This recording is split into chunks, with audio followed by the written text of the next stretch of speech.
Jupiter and Saturn. There's two planets that go well together, right? So we've got the Jupiter and Saturn square coming up. It starts in August the 19th, on the day of the full moon, no less. It's happening 3 times in this particular cycle. But it's coming in actually from today. It's actually coming in. So, you know, they are within an orb of 8 degrees. They're already in their square, and they're going to be pretty much in a square for pretty much the duration of all 3 exact squares. So, you know, we're talking about 11 months worth of the sort of Jupiter Saturn square energy. So what I want to do in this video is to break it down and to really understand what it is. You know, Jupiter and Saturn have a cycle, and that's where I'm going to start this whole story, in fact. So, you know, in this first part, I'm going to be talking about the Jupiter-Saturn cycle, what it represents, what both of their energies represent. And here's the curious thing, which I'm sure, you know, if you absolutely love astrology and have been paying attention to things like Pluto and Pluto's transition into the sign of Aquarius.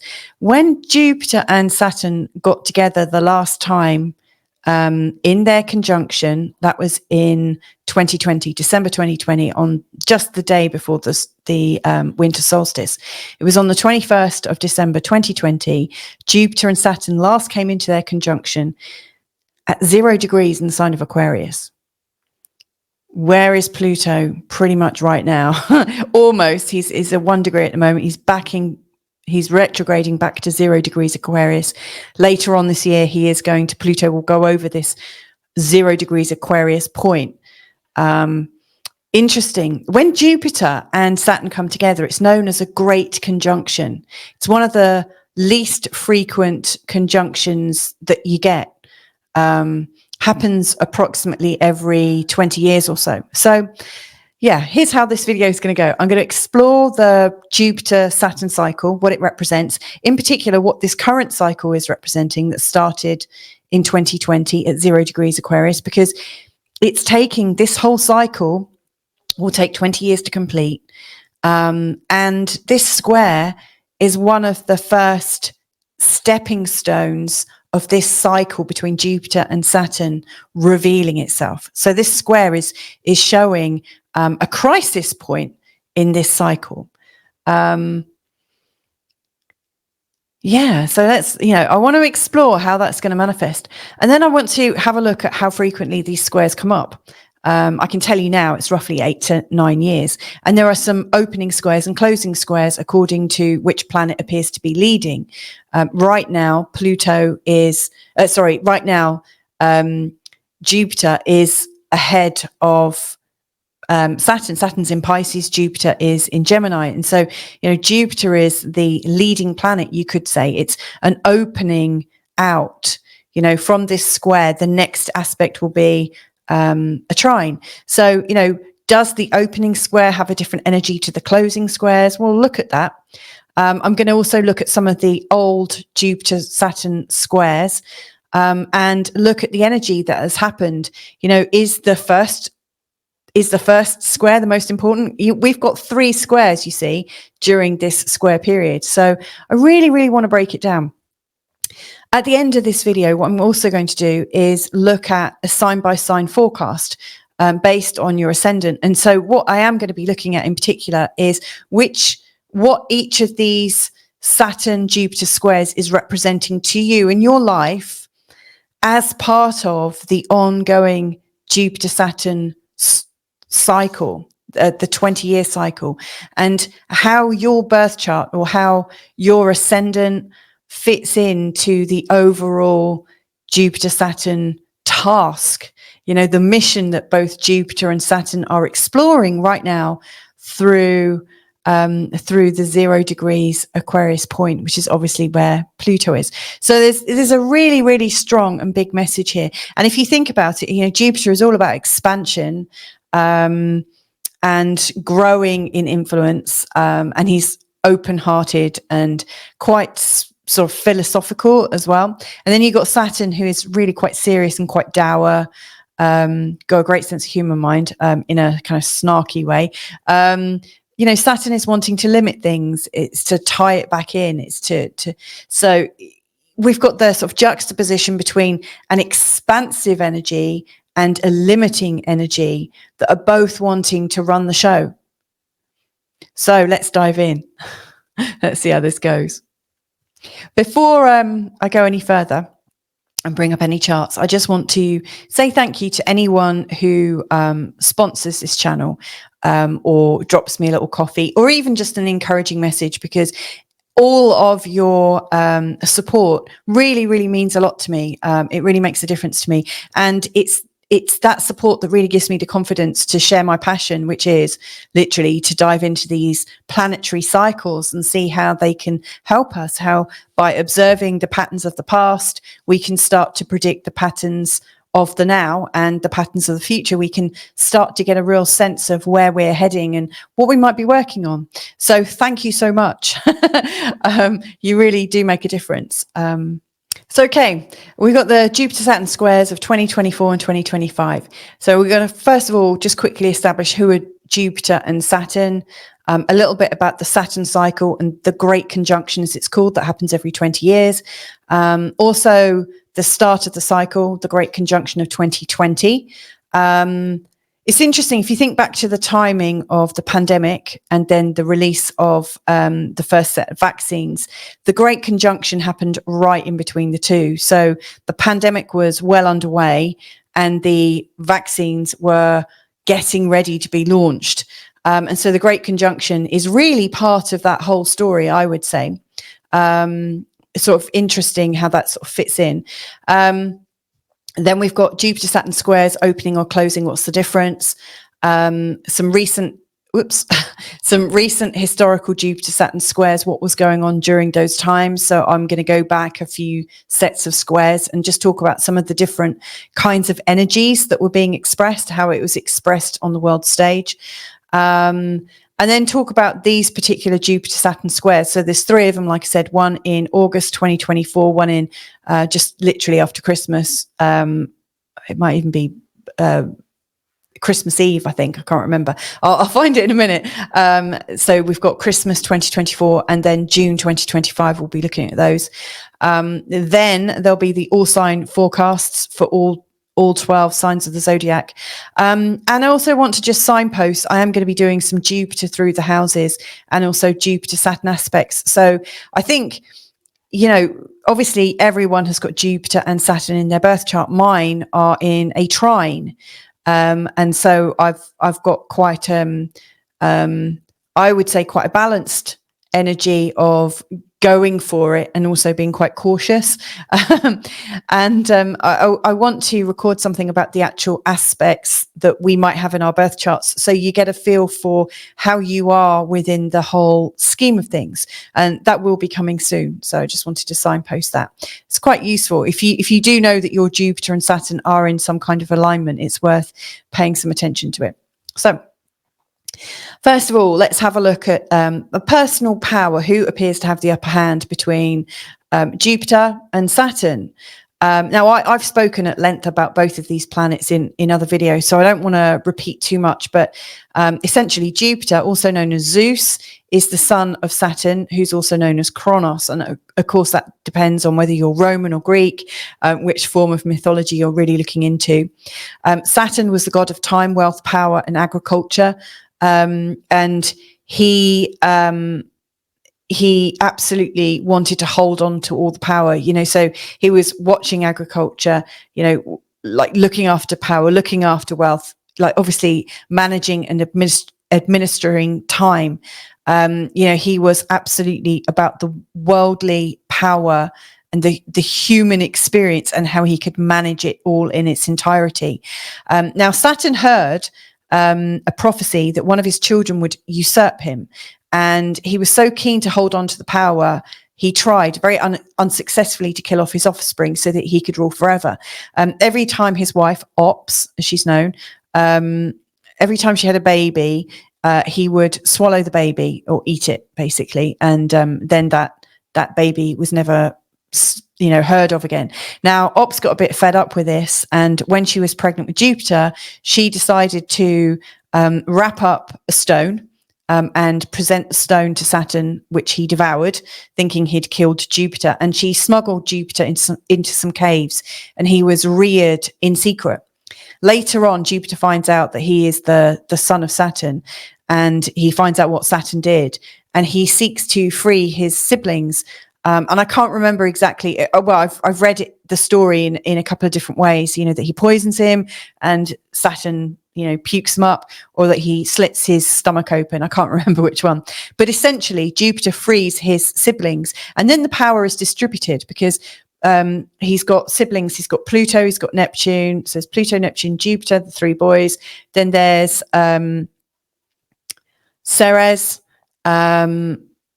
Vesta, also known as Hestia, and also the other one. I can't remember. Juno. No, is it? Yeah, Juno, because Juno later marries Jupiter, her brother. Not odd at all. So yeah, Jupiter becomes the god of the skies. Pluto becomes the god of the underworld. Neptune, the god of the seas. Ceres has dominion over the land and the natural cycles of life and stuff. So, you know, all the power that Saturn was really holding on to, when the children were born, the power became kind of diversified. You know, there were different gods managing different parts of this. And so this was the thing that Saturn really wanted to hold on to. Jupiter became the guardian and protector, the god of the sky, and Jupiter is expansive.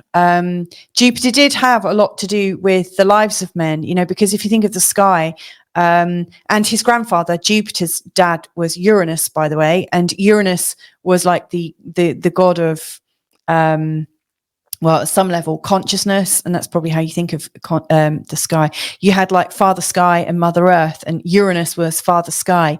So Jupiter has that sort of expansiveness of air and the communication, the energy of the vibration of sharing, communication, movement, which all comes with air. The thought, the consideration, the being able to consider ourselves, you know, the understanding that we exist, you know, all of those different aspects. So Jupiter was really engaging his power with the people, you know, by having these experiences so that, you know, we could come on as people, you know, we could get more creative, etc., etc. So, you know, Jupiter was seen as a guardian and protector, but they both had authority in their own right.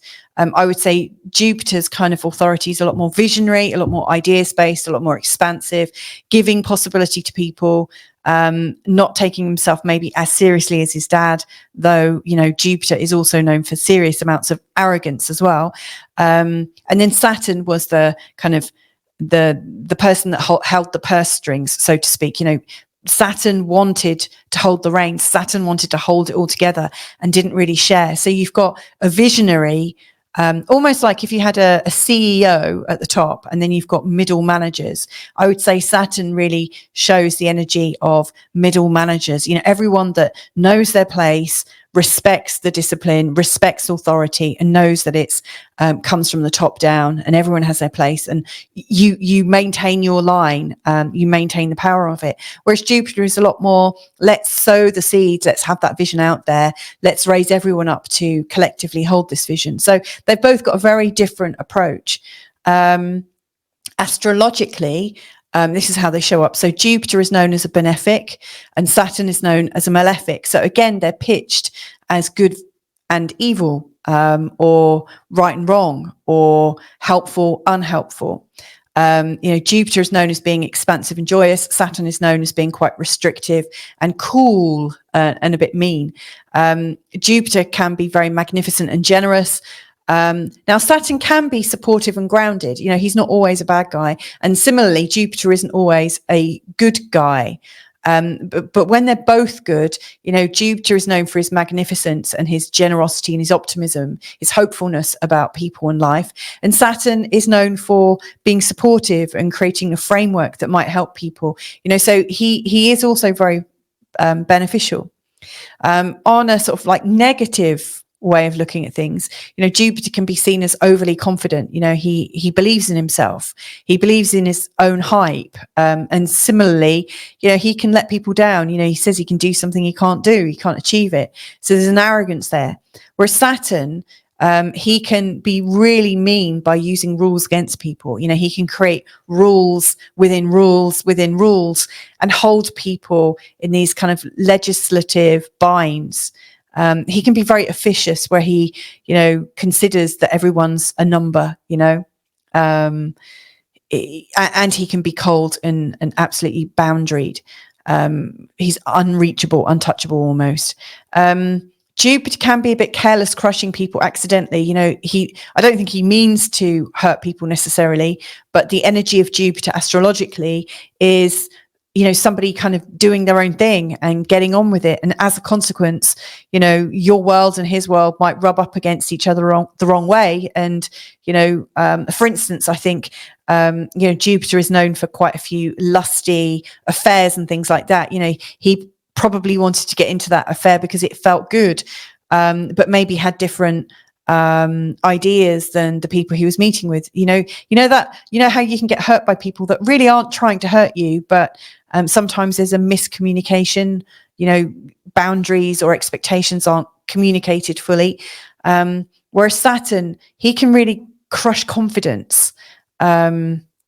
You know, so they can both crush people for different reasons. One through carelessness, and one through really helping to like take out your confidence, like to really almost disable you. Now they're both really important because we need growth and we also need loss.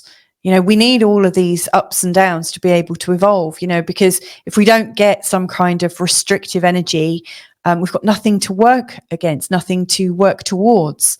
And obviously the growth cycles give us something to encourage us.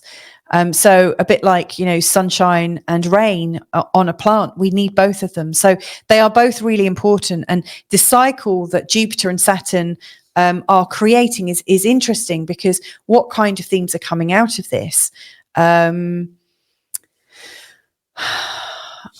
would say, in fact, let me just move back a second, you know, picking up on these threads, I would say that, you know, what we're really talking about is the responsibility of power. You know, so they both want power. They both want to have a certain amount of influence. Jupiter's is a lot more kind of open-hearted and generous, and Saturn's is a lot more carefully controlled. But they are both wanting to create something. And I get the feeling that they both want to create something that might outlive them, you know, like create their legacy. You know, Jupiter becomes a legend in his own right, where Saturn will literally work consistently towards something, you know, and will, if you think of, well, I guess you could think in the terms of Sagittarius and Capricorn. You know, I know Jupiter also rules Pisces, but Pisces has Neptune in there. And I know Saturn also rules Aquarius, but Aquarius also has Uranus in there. But Jupiter is the ruler of Sagittarius, and there isn't another ruler. And Saturn is the ruler of Capricorn, and again, there isn't another ruler. They both do magnificent things. Both of these signs are go-getters and do stuff, whereas, you know, Saturn is quite happy with this slow, steady climb. And if you know a sort of Capricorn person, you'll probably appreciate that they've got a persistence, usually, unless the rest of their chart is denying the aspects or the energy of this to come out. But most of them are pretty steady in how they're expressing themselves. They set themselves on a goal and they just like eat into it day by day. You know, they don't allow themselves to have these big ups and downs. Whereas with the Jupiter chart, and I am a Sagittarius, got a lot of that going on. You know, we have these big wild ideas that we want to just put out there, and they could absolutely crash and burn because they're not necessarily based on lots of experience, hard-won experience, and reviewing things in a way a Saturn thing does. So the two of them together, you know, at the start of a cycle, you know, there is something about responsibility. There is something about power. And there is something, I would say, about setting up a system, you know, setting up something for humanity, maybe some kind of power base to manage humanity by. You know, Saturn's energy is absolutely, let's administer humans. Let's organize humans. Let's organize how humans live. Let's, I guess, you know, if we if what we've been told about history is true, you know, the Saturn types might have been the town planners, the people talking about the sewerage and where everything is going in and getting the resources right. They would have been people that wanted to build the railroads and did it well. But at the same time, where did the idea of the railway come from? Well, that's a Jupiter idea. It's a fanciful idea of, how can we get from A to B as fast as possible? And not have to walk, not have to ride a horse. I wonder how we do it. And it's that kind of fantastical idea that creates a possibility. And then Saturn comes in to build that possibility. So when these two come together, there is a seed point to grow something that humans are going to use, to grow something that's going to help organize humans, to grow something that starts from a really big vision and then it is micromanaged to completion. It's a very, very strong cycle. And it, like I say, it comes around every 20 years. And so the seed point of the current cycle we're in started at 0 degrees in the sign of Aquarius. And I will talk more about that. So it's worth considering that. I recorded something last year, this year, I don't know, this year, I think. No, last year, I recorded something called Death of the Individual, about Pluto going into Aquarius. Literally for the first time Pluto went in 2023. That 0 degrees of Aquarius is really strong. We're going to have a lot of things playing into this year, including Pluto and Mars opposition. So I think this Jupiter-Saturn square is expressing some of the tensions around the overall project Aquarius that is coming in right now and has been for a while. Quick thing about these cycles. One of the reasons that makes this cycle quite a rare one is they're both slow moving. I mean, Jupiter takes 11.9 years to go from 0 degrees Aries right the way round to 29 degrees 59 in the sign of Pisces. To do a complete loop of the ecliptic takes 11.9 years. And for Saturn, it takes 29 years, which is a lot longer. But it takes them, you would think that every 11 years as Jupiter laps, it would connect with Saturn. But of course, Saturn is also moving at the same time. And so it takes Jupiter an extra 8 years on top of his cycle to reach up to Saturn, who is also moving. So, you know, it's because of the relative speeds that they're moving at that it takes so long for this cycle to arrive. For instance, Jupiter connects with Neptune, Uranus, and Pluto pretty much every year, like within a year, because of how slowly they move. So yeah, lots of this is one of the rarest Jupiter cycles that exists. Talking about these cycles, this is the cycle chart of where it started at 0 degrees Aquarius. That was December the 21st, 2020. And you'll see, you know, I mean, what are the chances out of 360 degrees that Jupiter and Saturn happen to connect at 0 degrees in the sign of Aquarius, which just happens to be the next sign that Pluto is ingressing into, and that Pluto is ingressing into that during the cycle. It almost feels like a brand new start for humanity. If you think of the 0 degrees energy, like 0, it is about a new start, a bit like how the ace in the tarot cards is all about a new journey. You know, it's that new start, a seed point. It is that there was nothing, and then there is this sense of a possibility, something to grow on. And so we have got this new possibility to administer to humans through a massive vision with all things Aquarius. And if you think Aquarius is ruled by Saturn and also Uranus, socialism, I think, is a very, very Aquarian themed thing. You know, it's got the Uranus themes, which is all about equality and connection and also not being superior. You know, Uranus is quite a leveler. You know, Uranus, yes, it creates lots of change, but Uranus sees everybody as being unique, everybody as, being themselves. Uranus really honors the individual, and doesn't put one individual above another necessarily. Saturn sees people as numbers. Now it's a very interesting thing, isn't it? How can the Uranian energy see everyone as individuals and also not want to raise somebody up higher than another? So there's this idea that everyone's kind of on a flat level playing field, and that maybe there are some things to administer this leveling out to keep everyone all doing their own unique things in their own unique ways, but woe betide anyone that steps out of this pact or this brotherhood. If you think of Aquarius, it's also the 11th house, or it's not the 11th house, but it's the 11th sign. And the, Aquarius and the 11th house have a shared energy of community, have a shared energy of friendships, and have a shared energy of it being not personalized.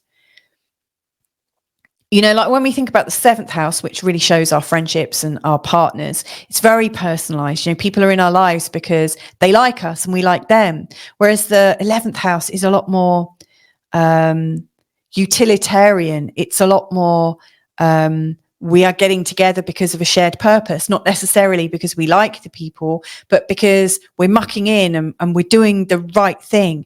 So it's interesting that since this happened, it was starting to happen a little bit before COVID, I think, with the COVID narrative that came up, there was this very strong message that we are all in this together. We all do the same thing. We all do it at the same time. And this very strong idea of kind of lockstepping, not just one country, but all the countries working together. And, there are lots of people that have been aware for a long time that there has been this idea of a one world government. I don't want to say the particular words it's known as. I just don't like saying the word because I don't want to bring it about necessarily. I'm not against big systems per se, but I am somebody who believes in the perfection of how things are already. I like the fact that different countries have their own unique personalities, have their ways of being, and you can go to most countries now and receive a very homogenized coffee. When you go to McDonald's, you know what you're getting. There are certain it feels like certain cultural differences are just being erased. Aquarius also represents the internet, and mass communication. And of course, one of the gifts of the internet is we're all able to communicate with each other and see what's going on in each other's countries as much as we can. I'm pretty sure we think we know that. And yet anyone watching this is probably really part of the English-speaking World Wide Web. And yet there will be a massive part of the internet that's done in Chinese, a massive one that's done in Indian, in Russian. There will be these different pockets of internets. And whereas we feel like we're connected to everyone, we're really not. But we're connected to other people that have a shared culture or a shared understanding. But all of this is homogenizing things. We are becoming more similar, which really helps with this overall 0 degrees of Aquarius energy that is shooting up from this Jupiter and Saturn conjunction, and now is being reinforced by Pluto's position.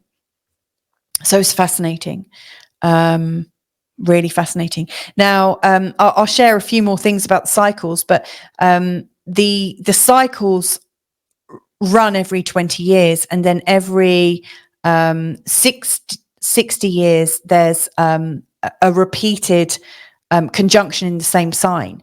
And the patterns, in fact, let me just show you now the patterns. I got this from the Mystic Medusa page, which is really, really quite handy. Mystic Medusa has kind of separated all of these different, and it's much easier if you actually look at it yourself, actually at mysticmedusa.com, I think it is. But Mystic Medusa is saying the Jupiter-Saturn conjunction is easily the most written about astrological phenomenon in history. It's called the Great Conjunction, or the chronocriter, as in timekeeper, because it occurs every 19.85 years. But the alignments form far greater cycles of 60 years, 180 years, and so on and so forth. And it's the basis of many ancient calendars and feng shui and astro-financial predictions. That's interesting as well. Jupiter's a go-to planet for wealth and being a boss. Saturn, which marked the edges of the galaxy for millennia, represents the structures, rulers, and prevailing establishment. Their conjunction is congruent with new styles of leadership and economic trends. So, Mystic Medusa has added something in there that I hadn't really spoken about, and that's the money and the economic trends that are going on. And of course, with the 0 degrees Aquarius energy, it's I think the real adoption of cryptocurrency worldwide, the dropping of cash, the fact that everything is lived online, and that we're becoming almost hybrid humans, that so much of our life is lived in these kind of smart cities with smart technology. And if you get out of it, you almost can't make your way. I think there are plans afoot. I've heard rumors there are plans afoot to make everything technological and kind of tied into it. So you're either in it or you're not. And if you're not, you don't get, a bit like you might have heard about like social credit scores and things like that. And that if you in certain parts of the world, I won't name the particular superpower that starts with the letter C, but, if you are not playing the game, your money can be just removed from your account. So yeah, interesting themes. Anyway, what you'll see here, oops, let me just go, I was going to say back, but let's go forwards. You'll see the patterns. These are all the lists of all the chronocrators or the great conjunctions as they've occurred throughout time and space from our position on Earth. And you'll see that when they're in green, they're representing the Earth. When they are in purple, they're representing air, and then water in blue, and then fire in orange. And you'll see that there's a little bit of overlap between the conjunctions as it's going from one element to another, but then you get 4 or 5 great conjunctions all in the same element before it passes on to the next element. So how has that happened? Let me just go back a page and I'll explain. In fact, before I do it, let me just share with you the next series of great conjunctions so we've had the one at 2020 in the sign of Aquarius, then it goes to Libra in 2040, then it goes to Gemini in 2060, and then it goes back round to Aquarius. So it's like these conjunctions are making a trine, a backwards trine that starts in one element, it goes back to the previous element, the last element in the of the signs, then it makes a conjunction with the previous element of the same element, and then it goes back round to the beginning. So it's doing this continuous cycle. And Sky and Telescope have explained it. So they're saying the great conjunctions of Jupiter and Saturn follow a number of such rhythms. The most obvious is the roughly 20-year gap between each conjunctions. The two giants appear close together on the sky. During this period, Saturn completes 2/3 of its 30-year orbit, whilst Jupiter completes one lap of its 12-year orbit plus 2/3 of its next one. The odd 2/3 of an orbit means that successive conjunctions are separated in the sky by about 240 degrees. So yeah, they are basically the 3 successive conjunctions form a near perfect triangle when plotted on the zodiacal circle. And this is a sort of ancient map of where these conjunctions happen, only it's going backwards that way. Almost like one of those spirograph pictures, and it would just keep going around and around. So it's quite special. So we started off this cycle in 2020 at 0 degrees in the sign of Aquarius. Where is that heading? Well, in 2040, it then happens in the sign of Libra. So, we'll not do it here right now, but it would be interesting to consider, if what we're or what is being manifested right now through Jupiter and Saturn. The powers that be are trying to set up this completely automated city, or a one world environment that is completely automated, where every facet of life is completely managed. Things like the environment have been put into it: banking, health, housing, language, everything has just been will be fed it. I think that's the plan, is to feed all of this into a system. Then the next incarnation of this would be, how do human relationships work? How does democracy happen? How does negotiation happen? Maybe that 20-year cycle, we start to see the impacts of that, and the true cost that has on relationships. And so the next part of the challenge is, how can we live these automated lives but still have the richness and connection of partnerships? Who knows? So lots going on. And in fact, in the next 60-year cycle, taking us from 2020 to 2080, where it closes out, that particular one is at 11 degrees. So it goes from 0 degrees in the sign of Aquarius to 11 degrees in the sign of Aquarius. So there still is this overarching cycle of 60 years, which is very much about bringing humanity into a completely new world that really doesn't look like anything we've ever experienced in our human history. So yeah, it's pretty big. There's also another way of looking at it, because these great conjunctions can also be conjunct in another way. So, when I'm talking about the positions across the ecliptic, so we've got Jupiter and we've got Saturn here, and they're both at 0 degrees in the sign of Aquarius.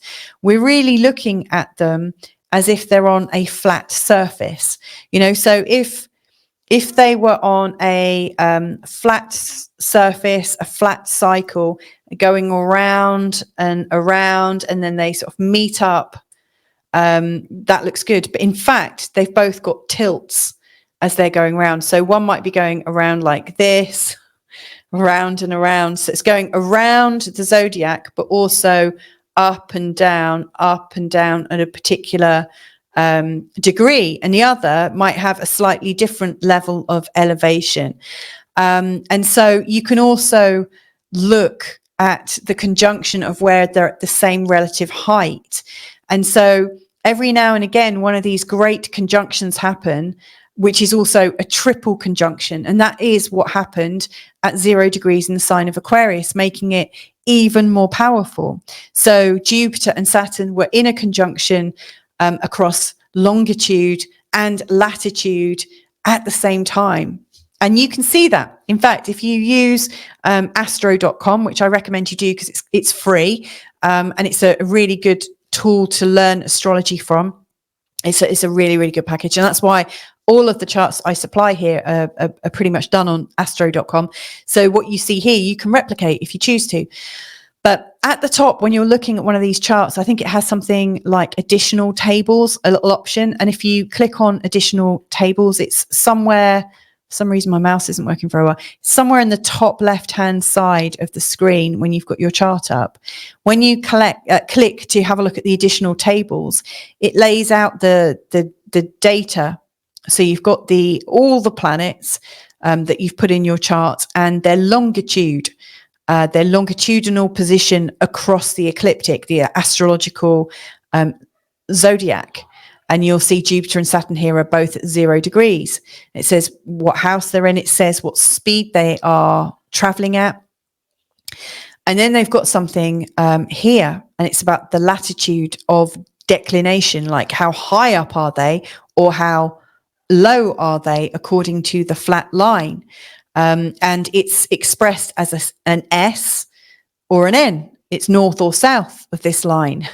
And it just so happens that at the time of this particular chart, they were both at 0 degrees in Aquarius, and they were both at the same relative height. So it's a triple conjunction, so even more powerful. So you can look at these cycles and see which ones appear to be more powerful, and this is one of these seed points that is going to have repercussions for us in ways that we can't fully understand. It's big. So what else can I share about these cycles? So I've already said they're approximately every 20 years. They're in the same element, and they appear to be cycling backwards through the zodiac. And when you look at it like this, and I got this chart from astro-seek.com, you can do an aspect search, and I searched for Jupiter in a conjunction with Saturn from 1901 to I think 2100, and it's brought up all the conjunctions, all the great conjunctions, approximately every 20 years, just shy of that. And you'll see that Capricorn goes backwards to the other earth sign. Virgo goes backwards to Taurus. This is one of these sets of threes like we've got right now. Goes back to Capricorn.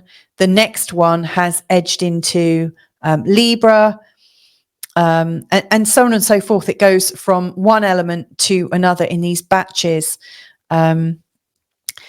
Each conjunction is approximately 120 degrees away from the next, and you can look at the degrees and work that out yourself. They're on a 60-year cycle, 120-year cycle, and currently we're in an air cycle, which started in 1980.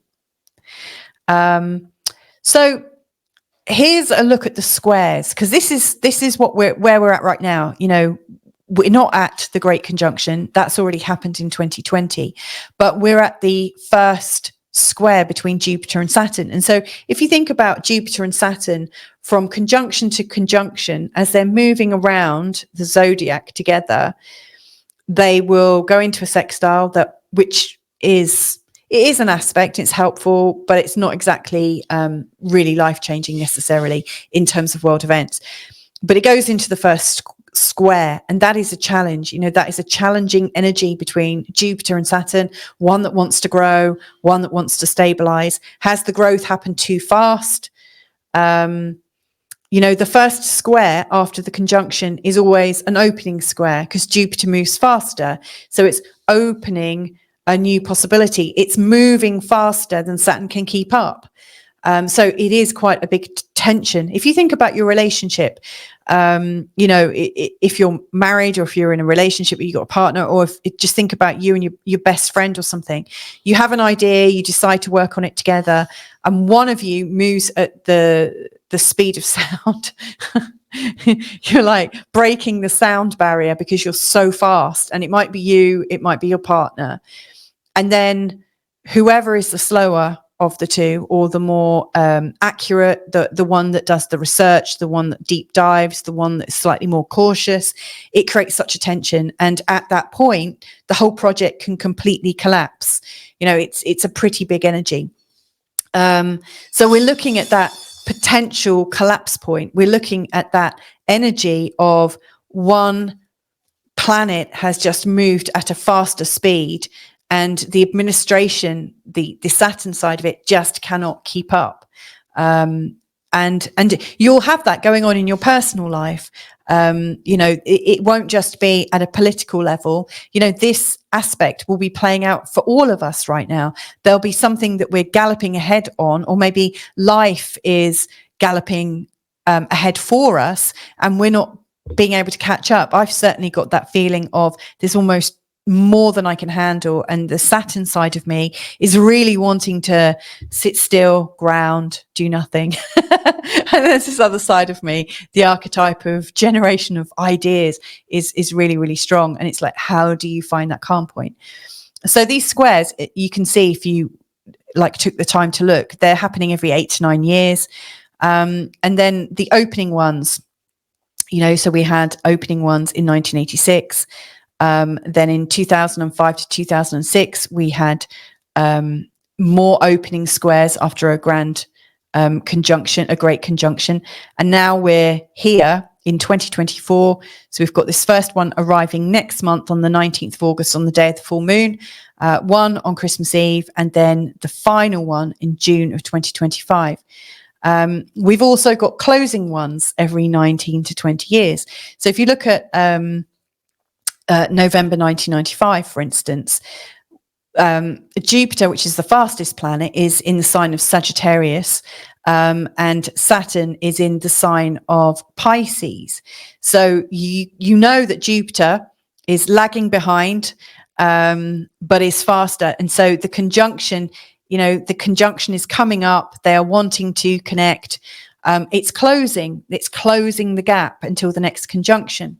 And then the conjunction happens somewhere in between these two. So yeah, this is a continuous cycle. So yeah, the opening square, what energy does it have? Well, Jupiter is leading Saturn. So right now, Jupiter has long passed Saturn. Saturn is in the sign of Pisces right now. And Jupiter is in the sign of Gemini. Jupiter's not in his best sign. He's in his detriment right now in the sign of Gemini. But, if you think about it, Jupiter is a planet that has the ideas of faith and philosophy and religion, as well as ideas and opportunities and potentials. And Gemini is a sign that can be quite scattered, but is also quite rational and wants to know. It's deeply curious. So there is a very, very curious and interested and extroverted Jupiter energy right now. And then Saturn is not very comfortable in the sign of Pisces. Saturn wants to stabilize things. And if you think of the energy of Pisces, it's quite mystical. It is quite spiritual. It does have this idea of oneness.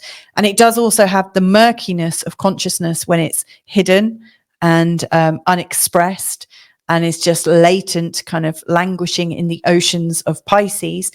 And so we've got this very unstructured Saturn that's trying to express itself. So we've got Jupiter really wanting to express himself, very social, full of curiosity, and Saturn desperately trying to hold on, but not being able to. I guess Saturn here at some level, where Pisces is really the unknown. And the mystery, Saturn is actually creating control from managing the unknown. If you think about the whole idea of the pandemic and the unknown quantities of things, if you think about it, how were people communicated with about the pandemic? Well, for the first time ever in my lifetime, I heard the idea of asymptomatic transmission, that a test would tell you if you were sick, even if you had no symptoms. That's interesting. It's like a hidden disease, a hidden illness, something you can't see for yourself. It's a mystery, a great mystery. And so Saturn was, I guess, Saturn, the regulating force, the idea of control and creating restrictions and limitations. Saturn was absolutely able to take a mysterious fear, the fear of death, the fear of contagion, the fear of what might happen next. And Saturn has managed it, managing the unknown. And Saturn will probably do that with religion, with philosophies, with all sorts of different things. So it's an expanded vision that's going on. Jupiter is creating this expanded vision, and Saturn is trying to manage the unknown. I've gone back to just have a look at some of the things that have occurred during these squares to see what's going on. What interested me when I did a little search, I went on onthisday.com because it lists a lot of historical events and also celebrity events, and you have to kind of filter out quite a few of those because some of them might have made a huge difference to the world, and a lot of them are this couple got married, this couple got divorced. But it does include things like bombings, plane crashes, floods, big rises in stock and big drops and things like that. I guess if you've got the technology to look at trading figures, if you were to look at trading figures for around the end of March, beginning of April 1986, I know there is a trader that watches this show, so Trader Mike.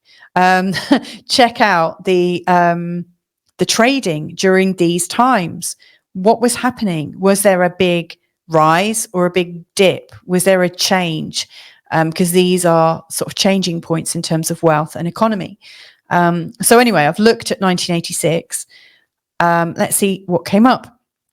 So just before this particular square happened, there was some extremists killing 13 Hindus. There was a big fire. We had an airline that crashed, killing 167 people. World oil prices dipped. A bomb on a plane or a counter, sorry, at an airport. There's news about national debt hitting an unspeakable amount of money. And then this is interesting, a record for a throw and return boomerang toss is set. That's interesting because the throw and the return, the whole idea of the energy going out and the energy coming back in. I thought when I saw that, oh, wow, that's Jupiter and Saturn working together. And then also the idea of a bombing at a disco. So there is this feeling of tension, picking up. When I scroll through these different months and this, that, and the other, as I look through on thisday.com, there are loads of times where there's just nothing going on, and then all of a sudden you notice there's a little bit more activity than usual, and so this is one of those times. Then in 2015, and this is a closing one, again, there was some stock exchange changes. It was reopening after a month, and then it falls by 22%. Then we've got floods and passenger trains going on and people that are killed and injured, a plague of locusts and an emergency declared, a fishing boat with migrants that sinks and lots of loss of life, and then torrential rains and floods leaving 178 people dead. That's within literally just a couple of days of it happening. That's very, very precise around the time of the exact square. So that's interesting. That's a closing square. If I just go back, so this was an opening square. That was a closing square. The ones we're going to look at now, I looked at all 3 dates, and the interesting thing that I noticed, and I also did the same with, this one, the 2015. I looked at the first of the squares and then the second and third. What I noticed in both these cases was the first square was the one that all the change was happening on, and the subsequent 2 squares, the news was about consolidation, building. There really wasn't a big drama going on at all. But at the start of the square, the energy is about the friction between things moving really fast and suddenly being managed.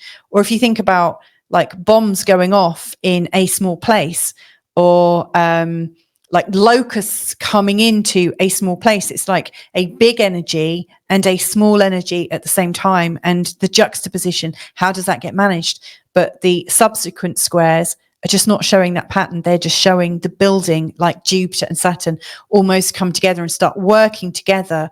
So they have their crisis point and then they start to work it out. That's what I noticed anyway. So in December 2005, we had an opening energy. So we had riots, we had explosions, a big crude oil fire. Then we had something that's interesting. There was something about same-sex partnerships. There's a couple of things happening. So Latvia changed its constitution to eliminate the possibility for same-sex couples to marry. And 5 days later, same-sex civil partnerships in Scotland were celebrated. So we had a same theme expressed completely in opposition, which is kind of interesting. But obviously there was an interest in same-sex relationships and equality for 2 partners. Big protests. So there's riots, protests, big fire, a strike. So, this Scorpio Leo opening really created a lot of energy, a lot of friction. Okay, so these three particular squares that we're about to have, so we've got the one in August next month. What I notice about it is it's on the day of the full moon, and we've got the moon in Aquarius just, and the sun right at the tail end of Leo.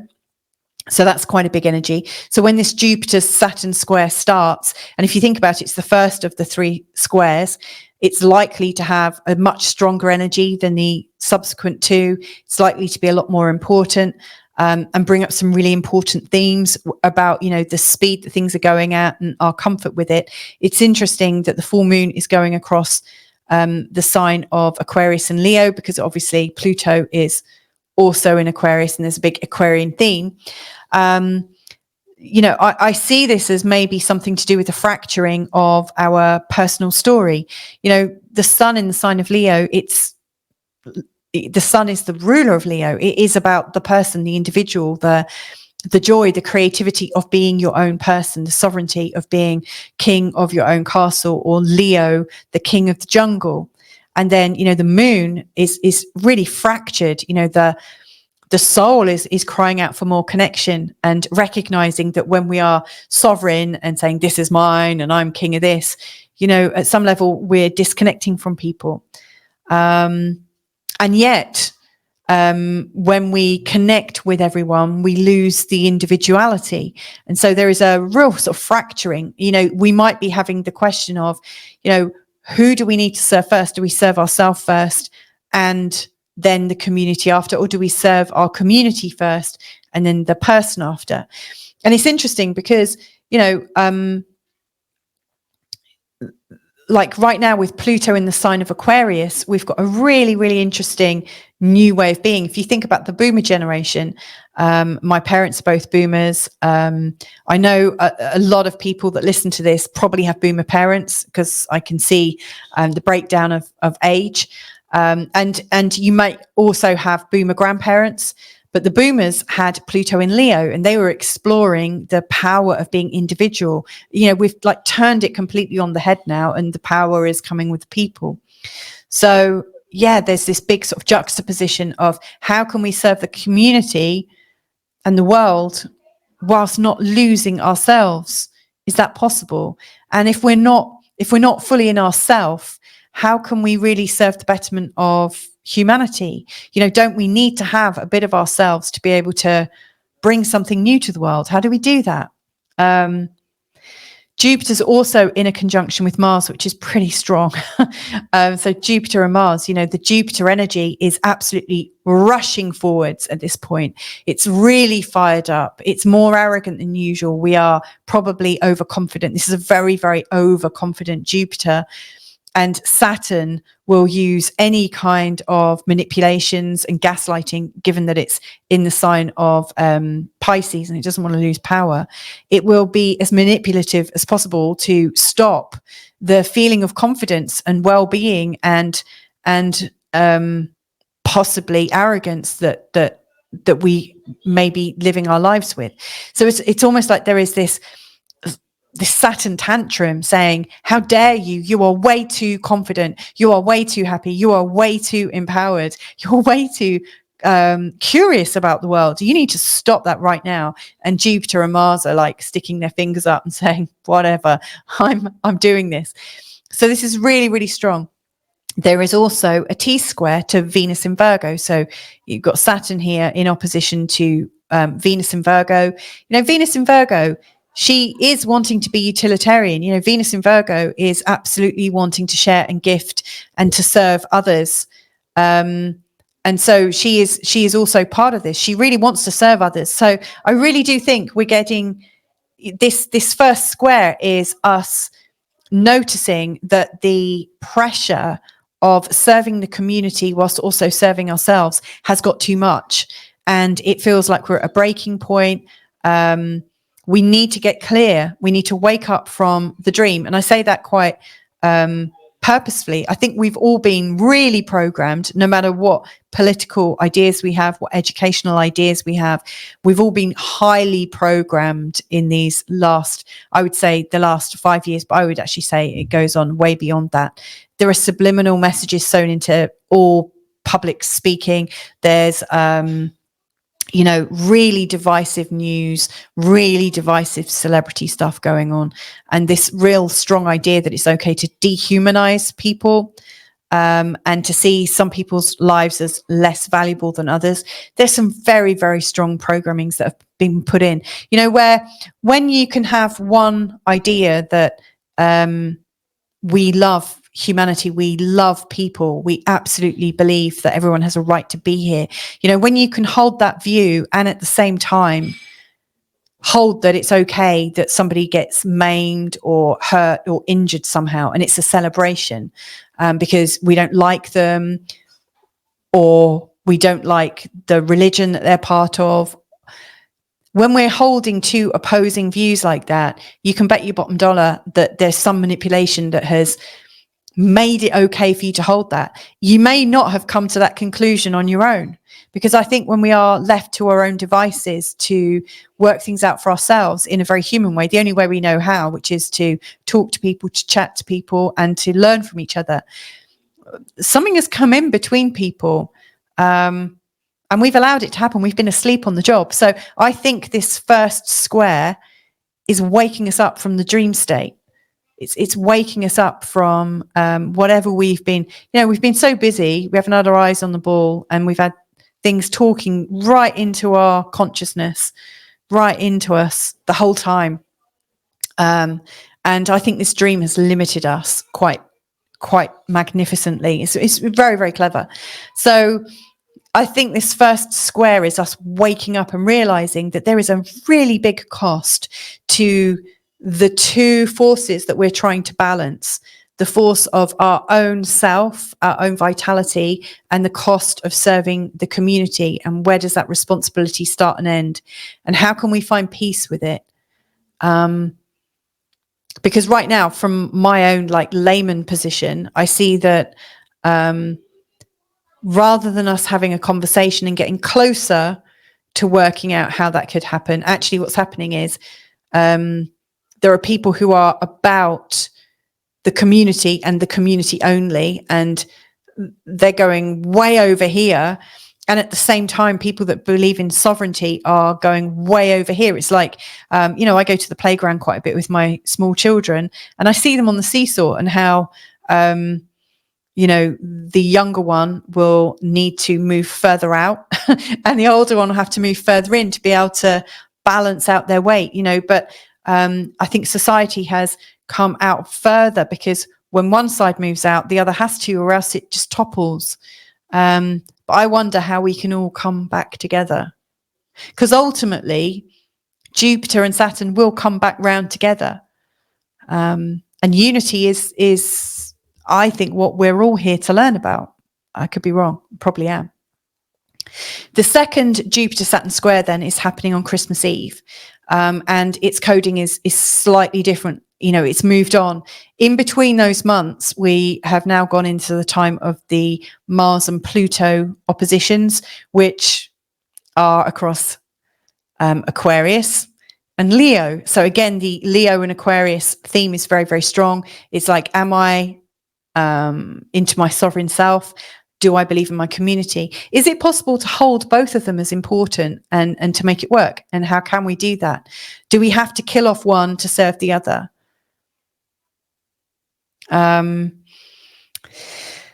During this time, there's now a T-square between, so we've got Jupiter here, Saturn here in Pisces, and we've got the T-square. So the other participant is Mercury. Interestingly, Jupiter is obviously in Gemini, in its detriment, in Mercury's sign, and Mercury is in Sagittarius in Jupiter's sign, in his detriment. So they're both in what's known as mutual reception, and they're both in their detriment. They're not working to their best. Mercury is kind of a lot more philosophical than usual, not a lot less rational, and Jupiter is a lot more scattered and wanting to look for proof and evidence. They're both working in a kind of interesting way, but one of the things I notice about them is they are both really crazy about information and using information, and Saturn's just sat in between watching all the proceedings. It's almost as if, you know, the more diverse we are, the more fractured we are in our beliefs, the easier it is for us to be controlled by whatever might be gaslighting or manipulating us over here. And we've also got a moon in opposition to Chiron across Libra and Aries, which is fascinating because the nodes have been here as well. We've been going through the Aries North Node and the Libra South Node, which is absolutely teaching us about self-interest versus kind of community-wide interest or partnership. So again, there's the juxtaposition of can I kill everyone else off to survive? Do I need to? Or do I need to just be part of the community and let the individual personality die off? You know, is it possible that we can serve both? How can we integrate both? That's the thing that I'm most interested in. Seeing this opposition at the time of the exact square between the moon and Chiron, it's a very personal point. You know, the moon and Chiron in opposition is lonely, it's isolating, it feels hurt. And so I think this particular Saturn square is showing us the pain of standing up for ourselves.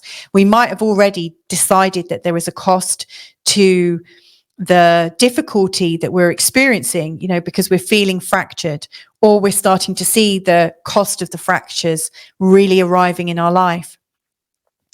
And so we are growing beyond our parents, you know, we are growing up. It's almost like Jupiter is the teenager and Saturn is the boss, and Jupiter is about to leave home. Saturn doesn't want that to happen, but Jupiter is like, see you later. But of course, Jupiter now will be making lots of mistakes because he's not so careful. He hasn't got that guidance. He hasn't got that wisdom that he might get from an elder. So it's the pain of standing up for ourselves. It's that, you know, we're quickly growing and yet we're immature. A bit like, you know, when you see a new mammal stand, you know, like giraffes and deer and stuff like that. They're born and then they stand up, but they're really wobbly. They haven't grown into their legs. You know, like children when they learn to walk, they are really, really wobbly because they don't have the experience. And so I think this second square is really showing us that we are moving forwards, but we've got really weak legs. We don't have much stability. We need to learn wisdom, and we do need some elders around us. And so in preparation for this, I might say, well, where are your elders? Where are your support systems? What can you build for yourself before you take these steps forwards? Because it is important that you do take a step forwards. And then the third one, which is happening in June. Now, during this time, Jupiter and Saturn are pretty much in a square. They come out of that square, I think, February time, and then they're back in it again. So the square energy is really quite persistent. By the time this next one comes along, both Jupiter and Saturn have changed signs. So Saturn at this point is in the sign of Aries, and Jupiter's in the sign of Cancer. Saturn is also in a really, really rare conjunction with Neptune in the sign of Aries. Oh, this is a big one, and I'm going to be doing a lot of recordings about this. This is huge. Then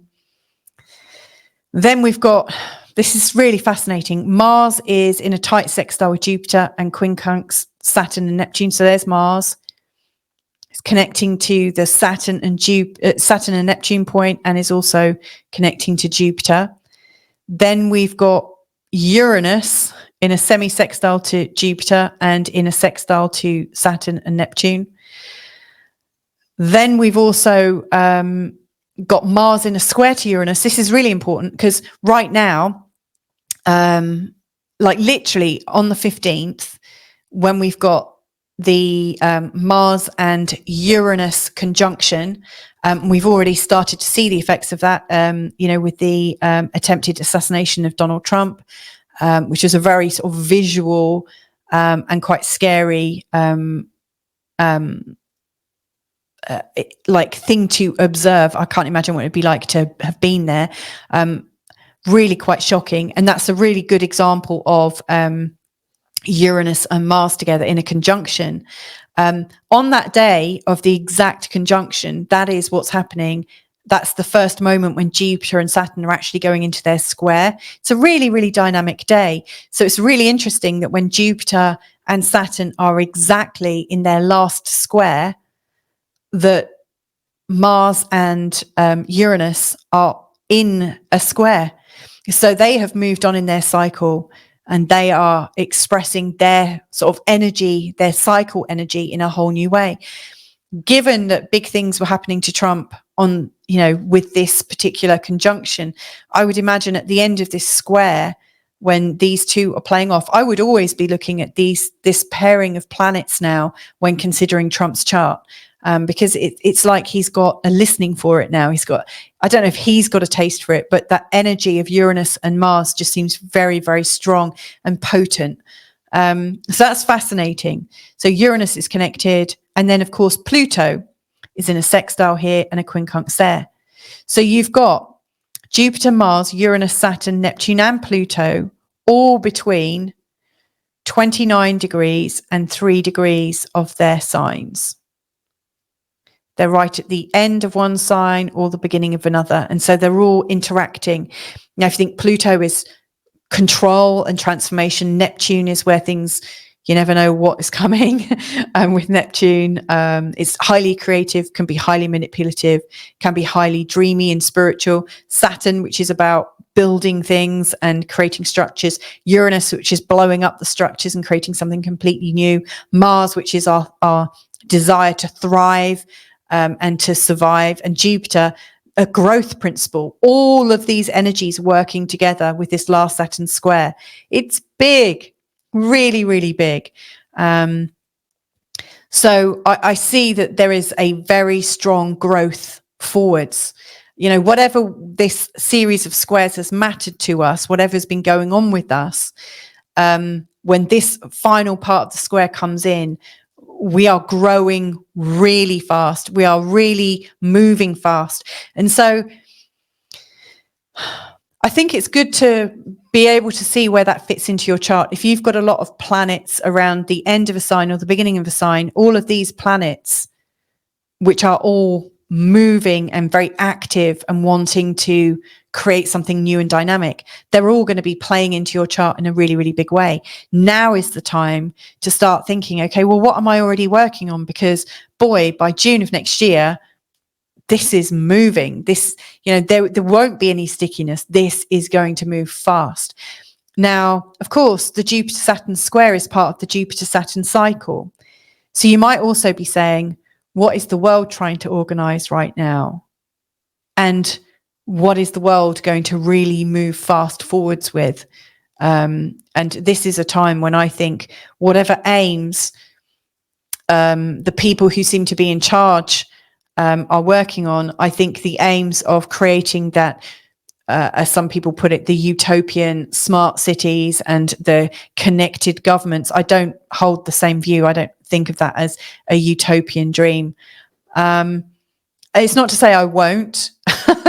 It's just right now, I can't see how that's going to honor real individuality or give people complete choice. I think we should all have, this is my own personal view, I think we should all have choice over our healthcare. We should have choice over how we earn and spend our money, and maybe how this whole system of money works.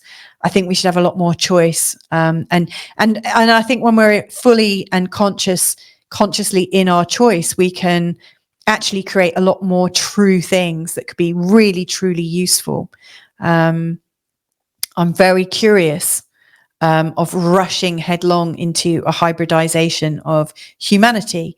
And I hold my hand up and openly say that. So this last square is big and it's fast. It's really, really moving things forwards. So that's a little bit of how I see the Jupiter-Saturn cycle, what it represents, how it's trying to manifest in our world, and how that might affect us on a personal level. We are looking at being our own boss. We're looking at how we can become more responsible, how we can make things work, how we can make our lives work. And maybe we've already got a vision of how that might happen. And of course, the difficult thing is, well, how does our unique vision fit into the overall vision that appears to be becoming more constrictive, offering us possibly fewer choices? How can we do that? Big decisions. Anyway, in a short while, I'm going to be recording the sign by sign forecast. Before I just sign off and go and do that, let me just show you what I will be looking at. So for each sign, I'm going to be looking at how the first one is manifesting, the second one, and then the third one across the broader vision. So, you know, the new mission, which was where the Great Conjunction was in the sign of Aquarius, that's here. I'll be looking at where that's falling in your chart and how you might be participating within it. What you're awakening to in terms of the cost or the fracturing that might have gone on in terms of your beliefs about where you begin and where you end and how you fit in with society. How you might be practicing moving forwards and going into that place of real deep integrity. And then the third thing is the big change, the vulnerability of sudden growth and how that's likely to play out. So hopefully this is giving you quite an in-depth kind of blueprint for becoming more responsible, to come into your integrity a lot more truthfully, and to really be able to integrate all of these fractured energies that are going on right now. So see you on the other side. Okay, so Aries ascendant. This reading is to understand the path that we're on right now. You know, Jupiter is about our possible expansion into leadership, and Saturn is really showing our management and our discipline into leadership. So you've got expansion and discipline at the same time. It could be expanded discipline. You know, these two planets work in equal and opposite ways. You know, they are equal in intensity, but going in completely different directions. Now they are in a square. But the last time they came together was on the 21st of December, 2020, when they made a conjunction known as a Great Conjunction at 0 degrees in sign of Aquarius. Now, if that feels a little bit familiar, that's because Pluto right now is coming over this point and has been dancing over this point for quite some time. So in doing this forecast, what I want to talk about is the ongoing Jupiter and Saturn direction to do with expanded discipline. And where we are in terms of that expanded discipline. You see, you know, when two planets come together, and I was just talking about this yesterday in the Uranus and Mars video, when planets come together, they're starting a new energy. They're sowing a seed about some new energy that is expressing itself. And so, you know, when Jupiter and Saturn come together at the time of, it's called a Great Conjunction. They are sowing a seed that is having not only an effect in your life, it's a 20-year cycle, but it's also sowing a seed for a generation. It's sowing a seed for the economy. It's sowing a seed for governance. And this was a particularly strong one at 0 degrees in the sign of Aquarius, just a year on from the announcement of the pandemic, just 6 months or maybe even 3 months before the first of the new type of vaccines was released. You know, Jupiter is about expanding a message and Saturn sort of disciplining it and kettling it a little bit. It's interesting that it's in the sign of Aquarius. You know, Aquarius has a lot to do with social contagion, the brotherhood and sisterhood of man. And so very interesting. It appears like we are on this journey of evolution to do with joining a new age, you know, to do with a technological age that is connecting people in certain ways, possibly governing the whole of health, money, you know, everything in these super states. I think that's the journey that the overlords or the governments, the world governments are all kind of signing up for, or appear to be. There does seem to be a concerted effort. Now, how is that happening in your personal life? What does this Great Conjunction mean to you? Well, you know, it started in the 11th house for you, Aries ascendant people. You know, it's in the 11th house, which is about the acknowledgement of the power of friendships, the acknowledgement of being part of a tribe, the acknowledgement of a global vision. You know, the Aries ascendant is traditionally very single-minded and very sort of focused on finding their own way, their own way through their own discipline, their own observations. And yet this is a very strong marker, really suggesting membership to something, you know, the idea that you have changed, you have joined a tribe, or you have felt a certain cohesiveness with certain types of people. Interestingly, Aquarius, you know, I recorded something about a year and a half ago, about Pluto going into Aquarius, called the death of the individual. You know, there is this energy to sort of kill out the individual, but to grow the society in a particular way, almost like a sort of modification of what it is to be human. And so I wonder how you've modified yourself socially in these recent years. Now, so we're on this journey, and right now we've got Saturn and Jupiter in a square. And if you want to know more about that, please do check out the first part of this video, because I really go into it in quite some depth. But there are 3 squares that are taking place. You know, Jupiter is in Gemini, and Saturn is currently in the sign of Pisces. So the first square to happen is these ones here, and the coding for that particular square, I think, is very much becoming aware of the fracturing of the human soul, the human collective. You know, we are starting to realize just how fractured you are, or we are, as a people, but also how that fracturing has happened in our own hearts. Like, how have we fractured ourselves? How have we gone to more of a visionary side, or gone to a more of a management and heavy-handed side? You know, how are we fracturing in ourselves? Is it that we are you know, are we almost like schizophrenic? You know, do we have this viewpoint, but then in other circumstances see this? You know, this is really looking at all the fracturing that is coming in. And where this sits in your chart, Aries ascendant, is the sterner side, the thing that wants to manage outcomes and wants to direct things and be very discerning, is really happening in your 12th house, which is about your unconscious mind. And then the part of you that is absolutely brought alive by the vision, the global vision, joining a global vision, is absolutely led by Jupiter in Gemini in the 3rd house, very much about talking and sharing. And so right now, what I see for you, in particular with this first square taking place exactly on the 19th of August, and then the second one, which is retrograded, which is happening on Christmas Eve 2024, they're really dealing with a similar kind of feeling. And that is that part of you is absolutely wanting to explore and express a global vision, and to talk about it and to communicate it, and feeling really quite alive by it, whilst also recognizing that you are part of a tribe, or part of a group of like-minded individuals. And at the same time, there is this reaction to anything that might seem determined, disciplined, old, that's Saturn, limited, and old-fashioned. You know, if you think of all the things that Saturn represents, I think Jupiter and Saturn both represent traditions, actually. But, you know, Saturn seems to be the stick in the mud, or the old, tried and true. Saturn can represent, you know, a grandfather, or a father, or a strict dad, you know, somebody who might tell you off.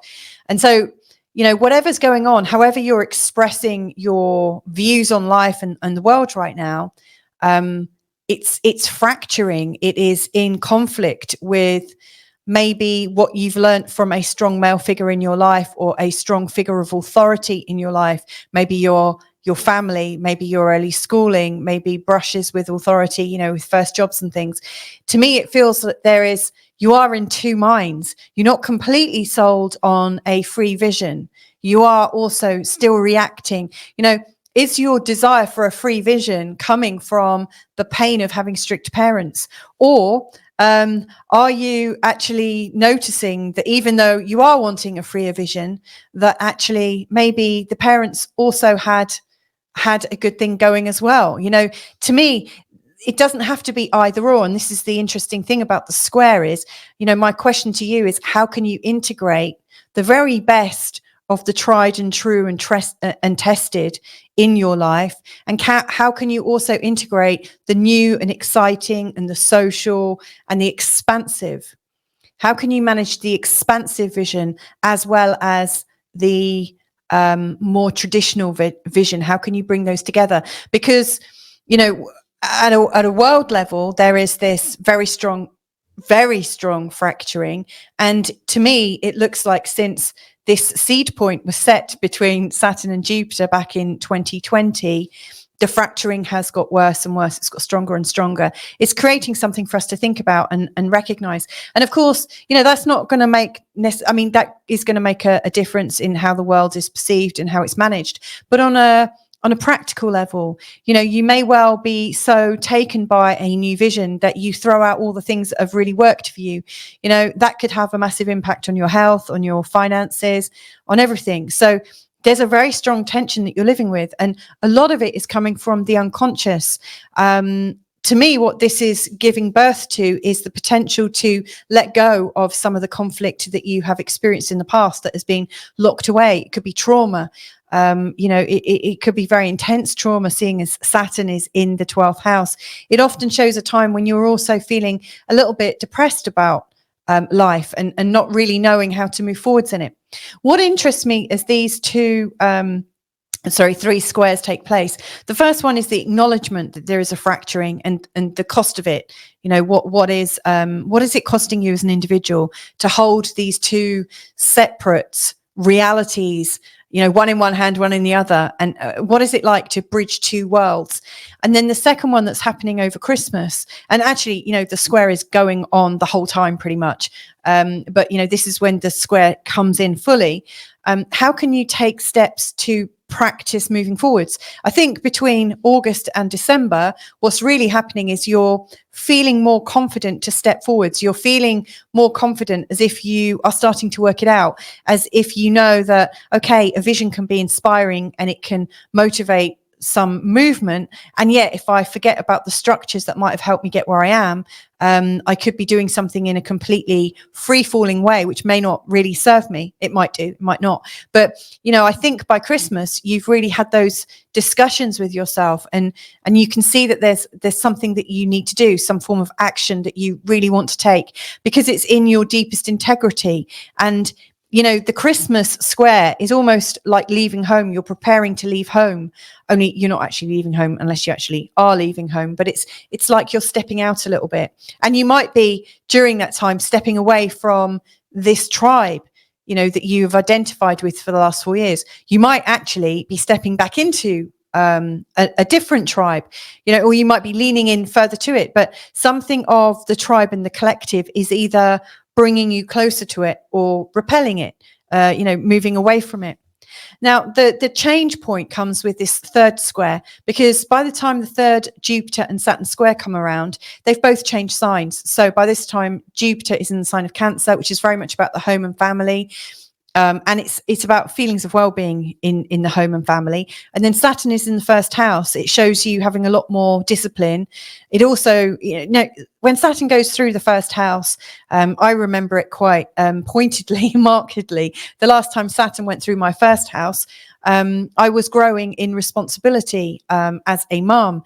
I was noticing I was aging. My concerns were slightly different. You know, there was a new type of maturity. There was a new way of thinking about things. So whatever is going on for you, Aries ascendant, is leading you, you know, towards this time of 2025. It's leading you into a new kind of maturity, almost like you figured it out, or you figured out the next step for you to take. And it might surprise you. You might have a lot more resolve, a lot more discipline. You might be really openly taking responsibility. You might be also doing things to work through your internal structures, taking much better care of your body. You know, the last couple of years with it going through your 12th could have really eroded how you feel in your body, actually, and the confidence that you have in your body. So this is about you gaining confidence and restructuring yourself, whilst also stepping into the family and feeling a greater sense of belonging. Ultimately, this is part of the journey towards this new vision. You know, how are we integrating this great conjunction? How are we integrating the expansive, the expansive discipline? How are we expressing the expansive discernment of a new world for ourselves? And what is our part to play? And given that, you know, this square ends in these cardinal houses in this first and fourth house of your chart, it really gives me the feeling that whatever you are doing is absolutely really quite critical to your local communities, to your family, to your world. This is a very, very strong time in your life for you. So I hope those clues about the Saturn and Jupiter square are helpful for you, Aries ascendant. And if I can be of any help, then just get in touch. Lots of love.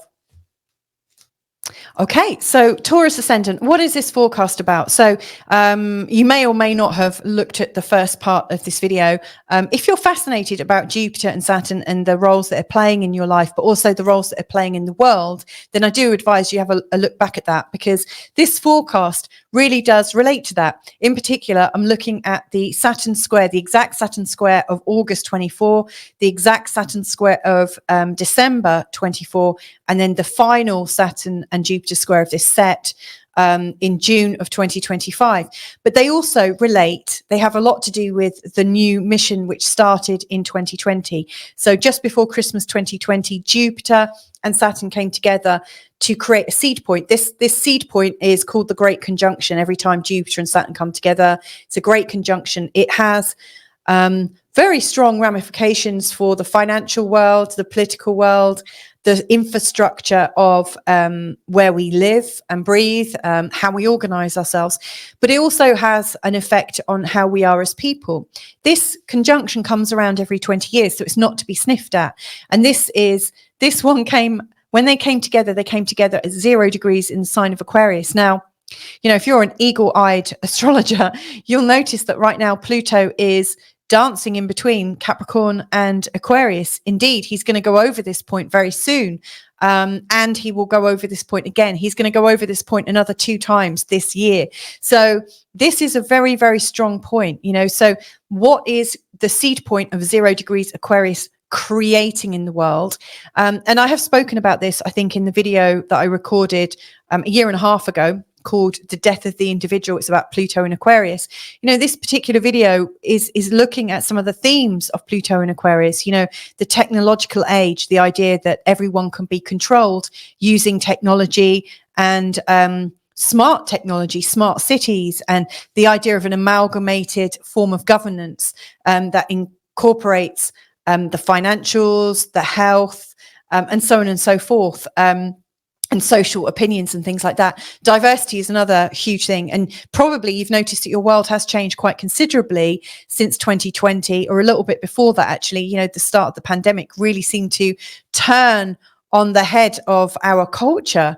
You know, we are very different. We've gone through a really big change in this time. So, you know, this seed point of Jupiter and Saturn, it's landed in your 10th house. And this is where Pluto is about to go. So whatever this time is about for you, Taurus ascendant, you can absolutely bet your bottom dollar that it has to do with you standing firmer in the world. The 10th house is about your standing, about your reputation, your legacy. You could say your destiny. You know, these are the times you were born for. In fact, this is where you are made. And are you turning yourself into a strong and powerful individual? Are you going to have influence? Are you going to be important in your family and in your local community? What role are you playing right now? This is really big. So Saturn and Jupiter, as they go through their life cycle, which takes 20 years, just shy of 20 years, they are now in their first major aspect, and that is the square. And this square is happening pretty much over a space of 9 months, 10 months. And it is, for the most part of it, it is in a square the whole time. And the exact square is on the 19th of August. That's the first one. The second one on the 24th of December, 24, and then 15th of June, 2025. They're the 3 exact dates, but it's pretty much square the whole time. So what we've got here is Jupiter in your sign of Gemini. That's the component that is expansive and visionary and fun and humorous, and that's quite popular. And then there is the Saturn side, which is slightly angrier, slightly more traditional, slightly more authoritarian. And it's almost like there is this fracturing going on between the start of this vision. It's almost like Jupiter and Saturn, which aren't natural bedfellows. You know, one is expansive in governing and the other is restrictive in governing. You've got these two hands to create a governance, create a new infrastructure. And so at this square point, Jupiter has raced on ahead and is expansive in its ideas for governing and creating a new kind of infrastructure. And Saturn is kind of saying, no, no, no, wait back. It has to be like this. It has to be this set. It has to be like this, because if it isn't, it's not going to work. And so how is this fracturing taking place in the world? You can probably see it. But how is this taking place in your own human consciousness, in your own personal consciousness? That's the thing I'm interested in. And so this is what I'm focusing on. So the first thing to notice, I think, is that Saturn for you right now is in your 11th house. So you may well find that your networks, your friendship groups, everyone that you're connected to, especially worldwide, they've got bigger, but they've got a lot more discerning. They've got a lot more strict. You may well find that your tribe are more serious than they've ever been, you know, almost like they are a serious group of individuals that are very, very focused, very disciplined, probably not very funny, probably really overly serious, and wanting things to be just so.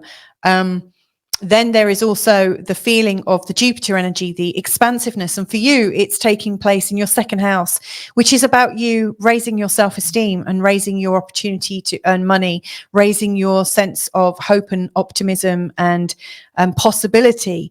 You know, the second house is where we should be able to earn money. And so this particular square is quite difficult. It may well be that on one hand, you're connected to a group of people who absolutely are saying this is how it is and these are the things we need to concern ourselves with. And if you're part of a brotherhood or a sisterhood, if you're part of our tribe, you have to do this.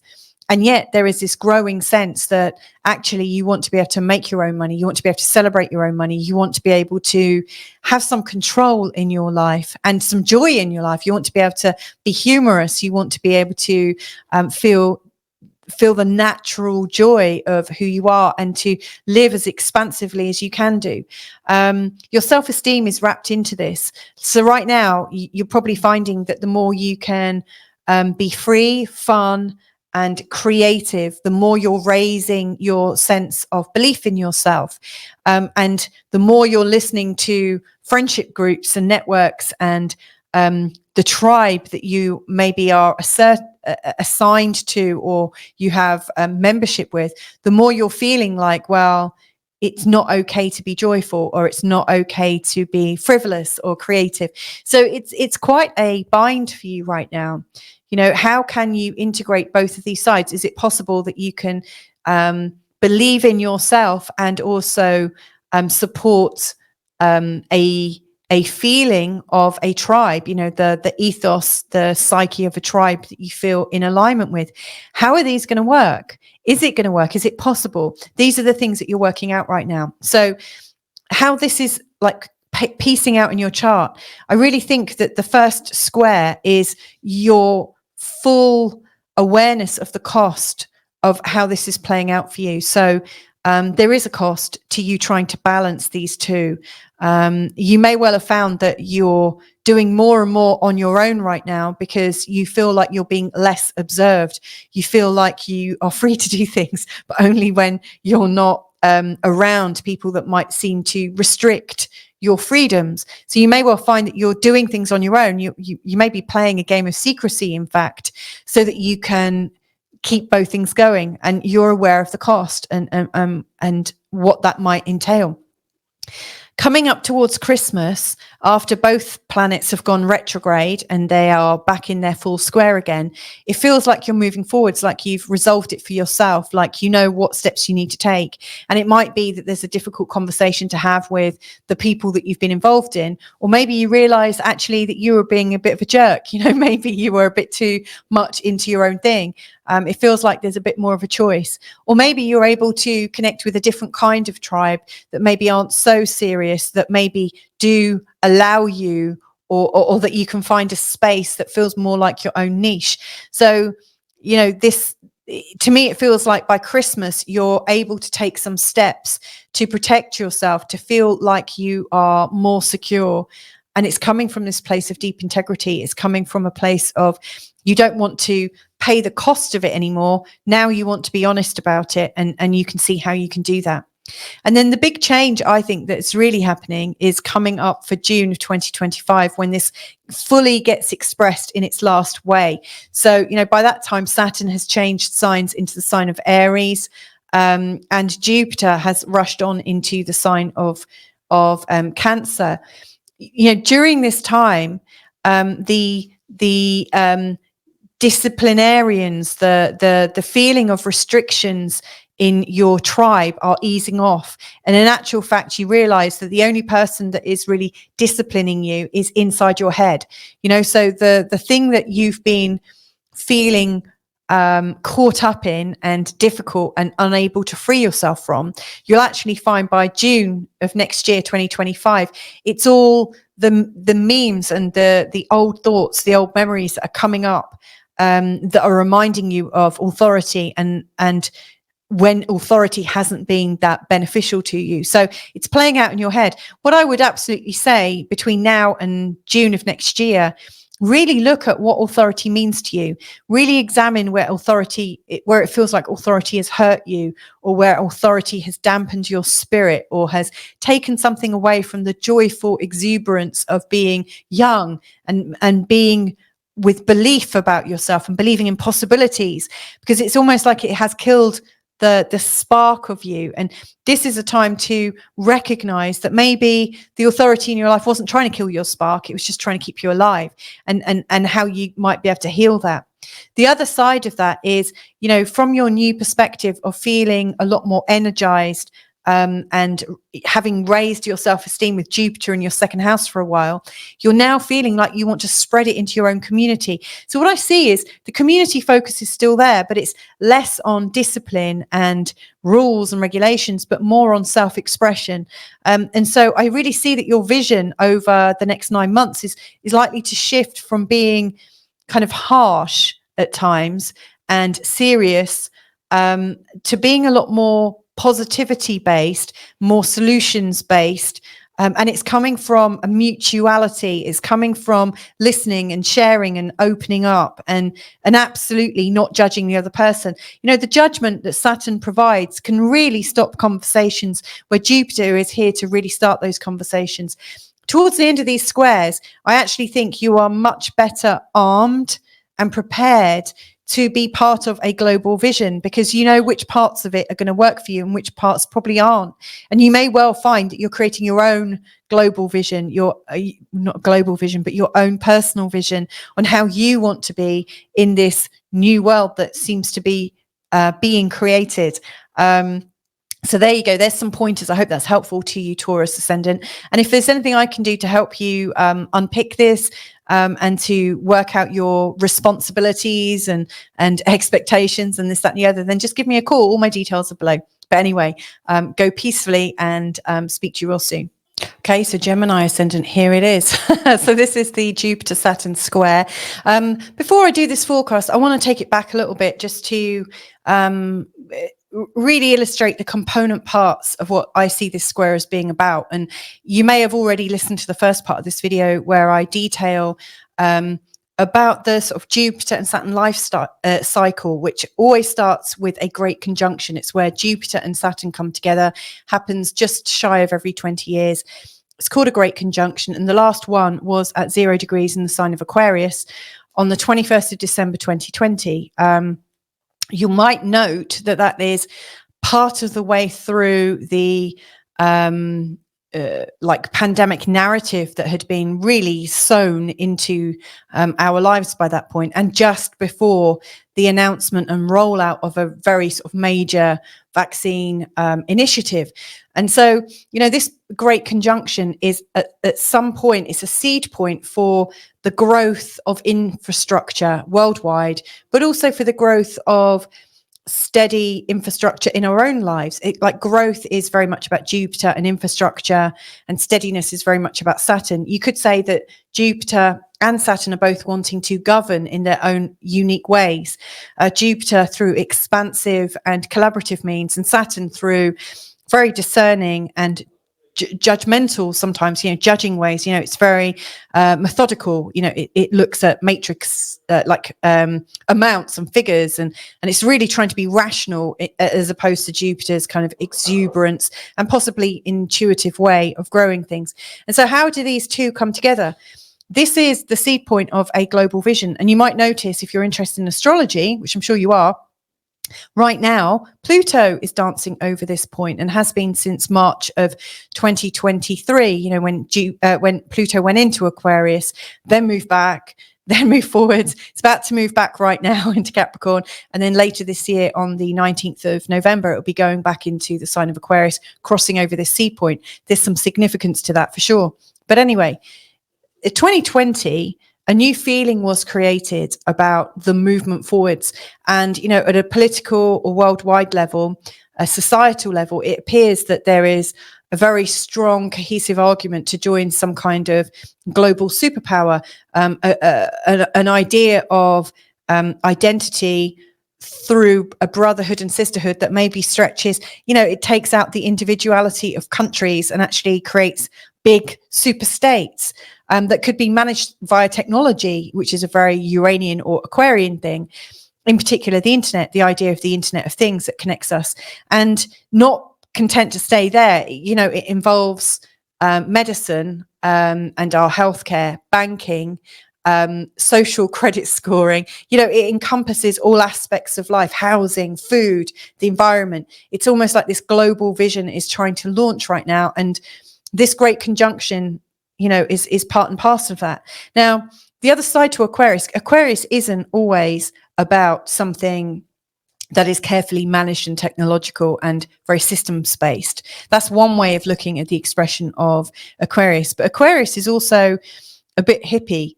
It is also really wanting to be individual and very original and as natural as possible, in fact. So there is, at the same point, this kind of rising up of individuality that is coming up. Who knows which is going to take center stage? Who knows? Socialism, the rise of socialism in the ideas of equality and diversity seem to have been really strong themes that have been emphasized during the last 4 years. And so where we are right now with this square is we've got Saturn in Pisces going into Aries in 2025. And we've currently got Jupiter in your own sign, your ascending sign of Gemini, going into Cancer at the, midway through 2025. So, these two characters are playing out, the first bit of fracturing from this really big, great conjunction. So here's where I'm looking at it. During this time of squares, Jupiter and Saturn are pretty much in a continuous square, with the exception of a few weeks when they come out of a square, but they are in a square for approximately 10 months, which is a long time to be in a square. The first square, its coding, when I looked at the birth chart for it, I think is to do with the awakening of the cost.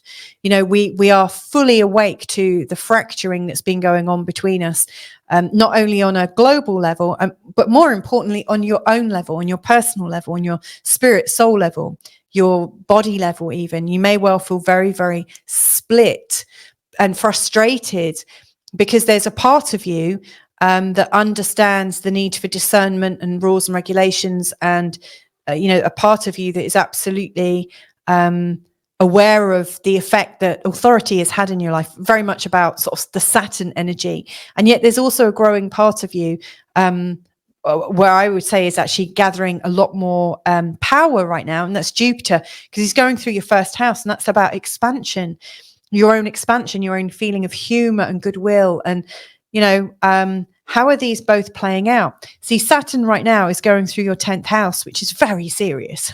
Saturn's very happy in the 10th house because he's a career politician. Saturn is like very, I think, serious, dedicated, doesn't let things go. Saturn will plod along and keep plodding in the same direction and will not release it.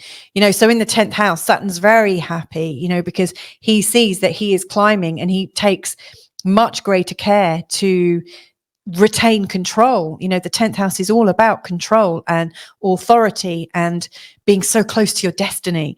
It almost feels like you have to be disciplined to be able to achieve the destiny that you're hoping for.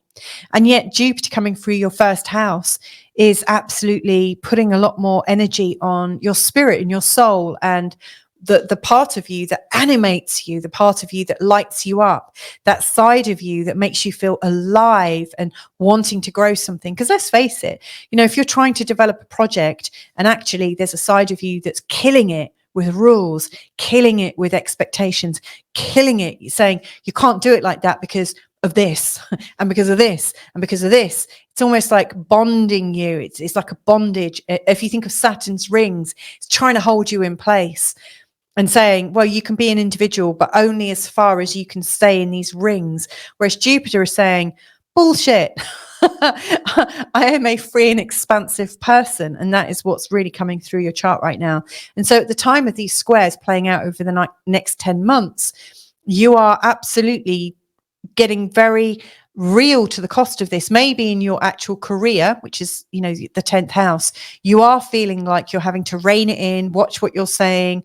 You're not free to be yourself in the way you are in your career. And that is creating a huge dissonance for you, because at the same time, there is this feeling of, I just want to be joyful. I want to be optimistic. I want to have a lot more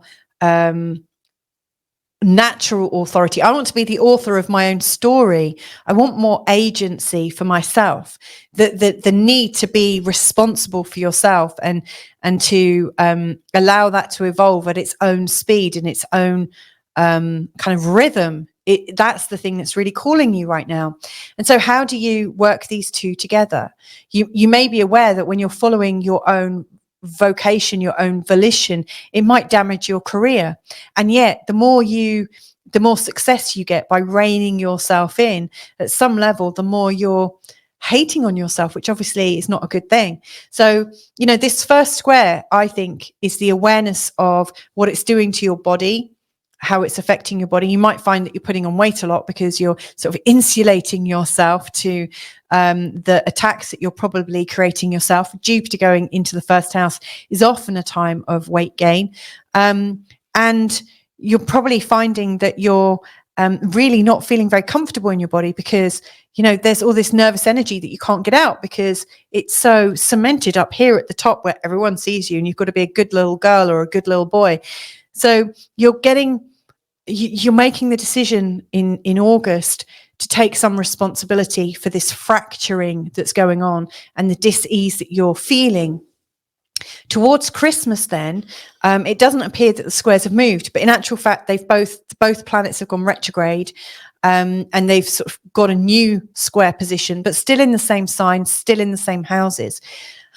And with this, I really think you've had time to reflect on it and to sense your way forwards. You're starting to find out how you can integrate the two energies, or you may well decide that one is definitely a stronger call for you, which is the one you're going to follow. But you're now understanding that you're having to manage the other side and to work with it.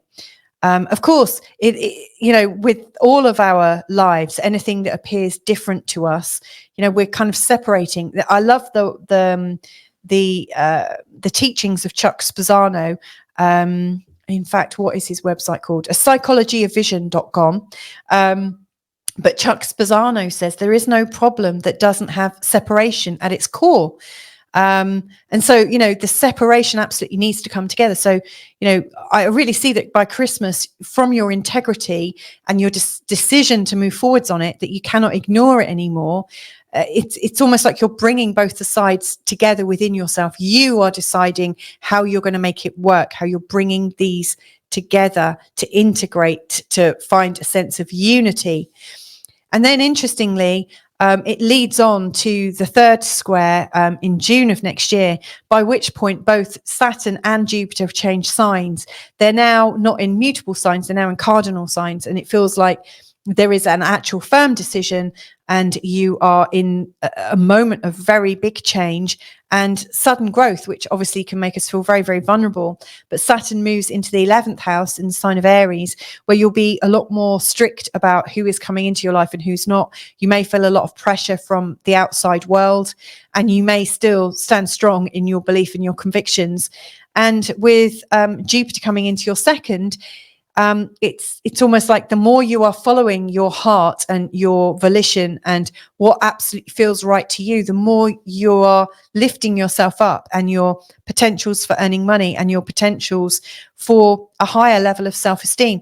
So here's where I think it's really here's where I think it's really going down, is the more you can start to build up your feelings of self-awareness and comfort in your own body, the easier it will be when Jupiter goes into your second house. Jupiter going in the second house is seen as a really beneficial thing. You know, it's there to create more wealth for you, create more resources, more opportunities. And it's a time when you can really start to thank yourself and feel gratitude for who you are and for your life. And with Saturn going through the 11th, it's really showing that it's time to be very serious about the people that you let into your world, so that they can share in the vibration you're creating for yourself, and not have all these sort of Debbie Downers coming into your life, like really trying to pull you down and pull you into something that is taking you away from the unity inside yourself. So yes, in terms of this global vision, you know, that has started, the world seems to be reacting to it, and the energies of Jupiter and Saturn are definitely playing out. But for you, the true unity in the world can only exist when you are feeling unity in yourself. And so the more you can bring unity here into your heart, the more you can actually have a much bigger influence over the world. So there you go, Gemini ascendant. I hope that was helpful for you.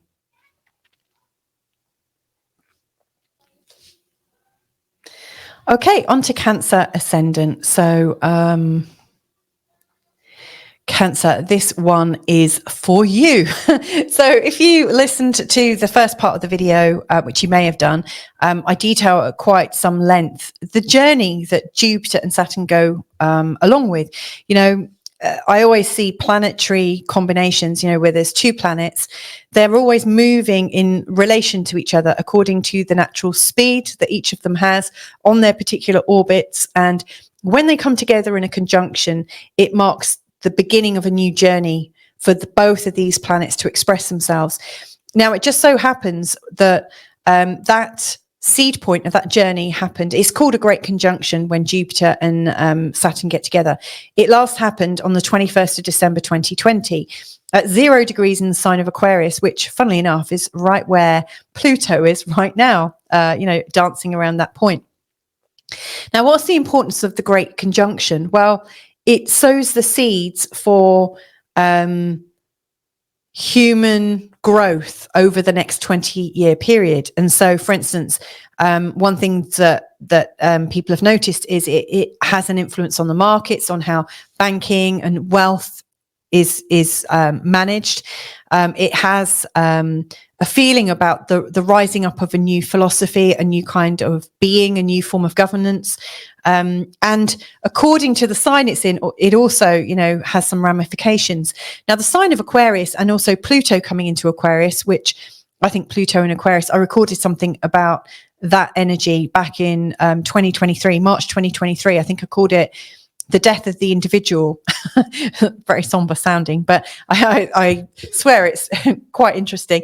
You know, it talks about the Pluto and Aquarius energies, you know, the idea of a one world system that, you know, I think a lot of governments are signing into.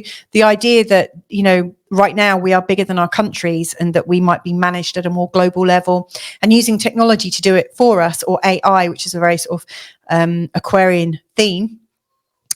So these ideas of smart cities and zoned areas. And of course, this Great Conjunction happened a good while after the start of the pandemic narrative had been sown into our consciousness, and right before the vaccine initiation, you know, like the rolling out of a new type of vaccines or medical treatments were rolled out. And really unilaterally, kind of pushed on humanity, whether they wanted it or not. So there was a very, very strong and very new kind of energy in the world, which I think is very much about Pluto and Aquarius, the idea of one size fits all, and it has to fit and it will fit, which is really funny because Aquarius is also about inclusion and diversity and celebrating everyone's differences by creating a system that is equal for everyone.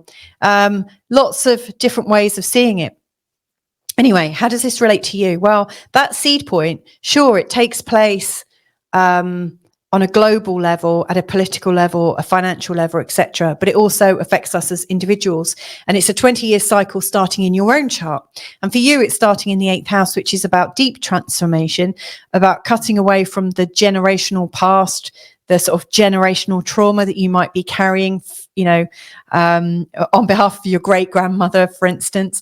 It's a place of expectations and other people's values and other people's finances and resources that you might have access to. It's other people's stuff, other people's baggage, which includes guilt, shame, blame, anger, grief, all that stuff. So there's this new way of being. Is there a new way of being that you're creating for yourself to lift up the generational curses, or to explore them, to maybe start to see the generational gifts? Who knows? But there is something going on that is deeply transforming to you.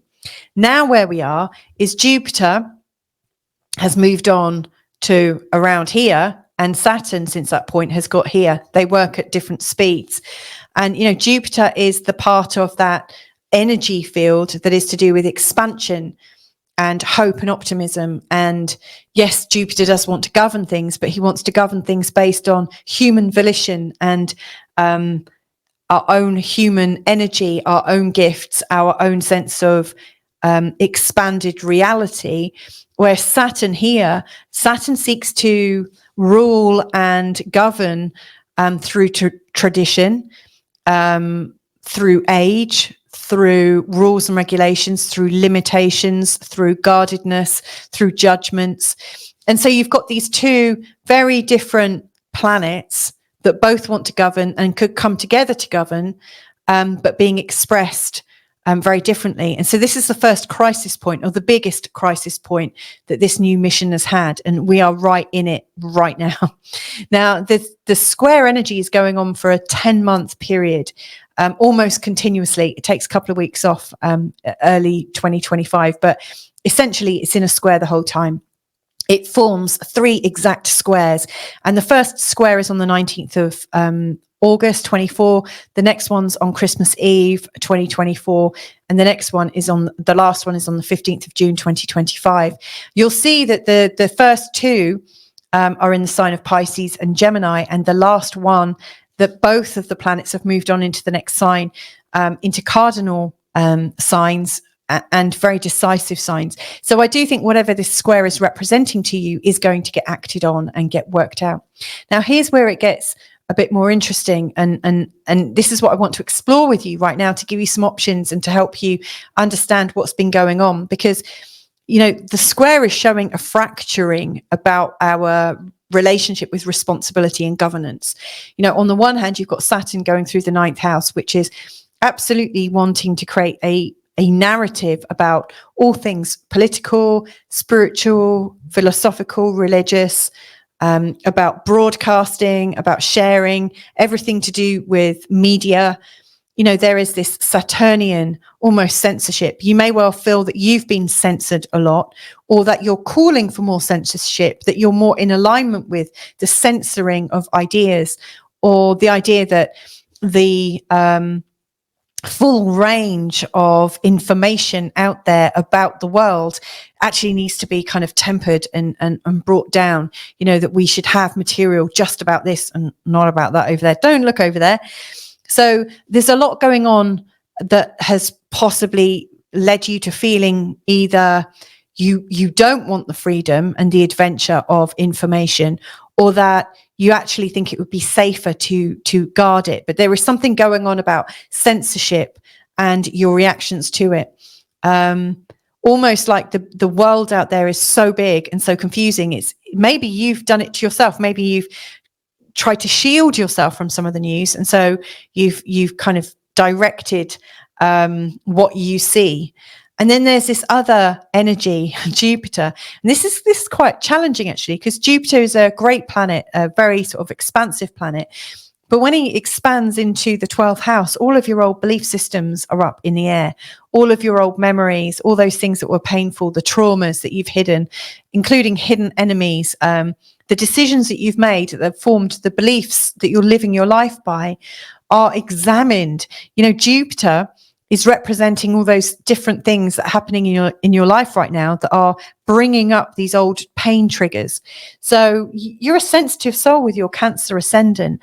I suspect what's really been happening is you've been in a place of overload with this great conjunction. The idea of the world moving forwards in a particular way has brought up so much emotional content and so many different individual reactions. So much so that you've wanted to narrow it down and almost say, okay, I don't want to hear it. I don't want to see it. I just need to keep my world exactly as it is. And I kind of need to turn a blind eye to it. These squares then could be really quite challenging because it becomes difficult to ignore. The first square is getting real to the cost of what you might have been doing.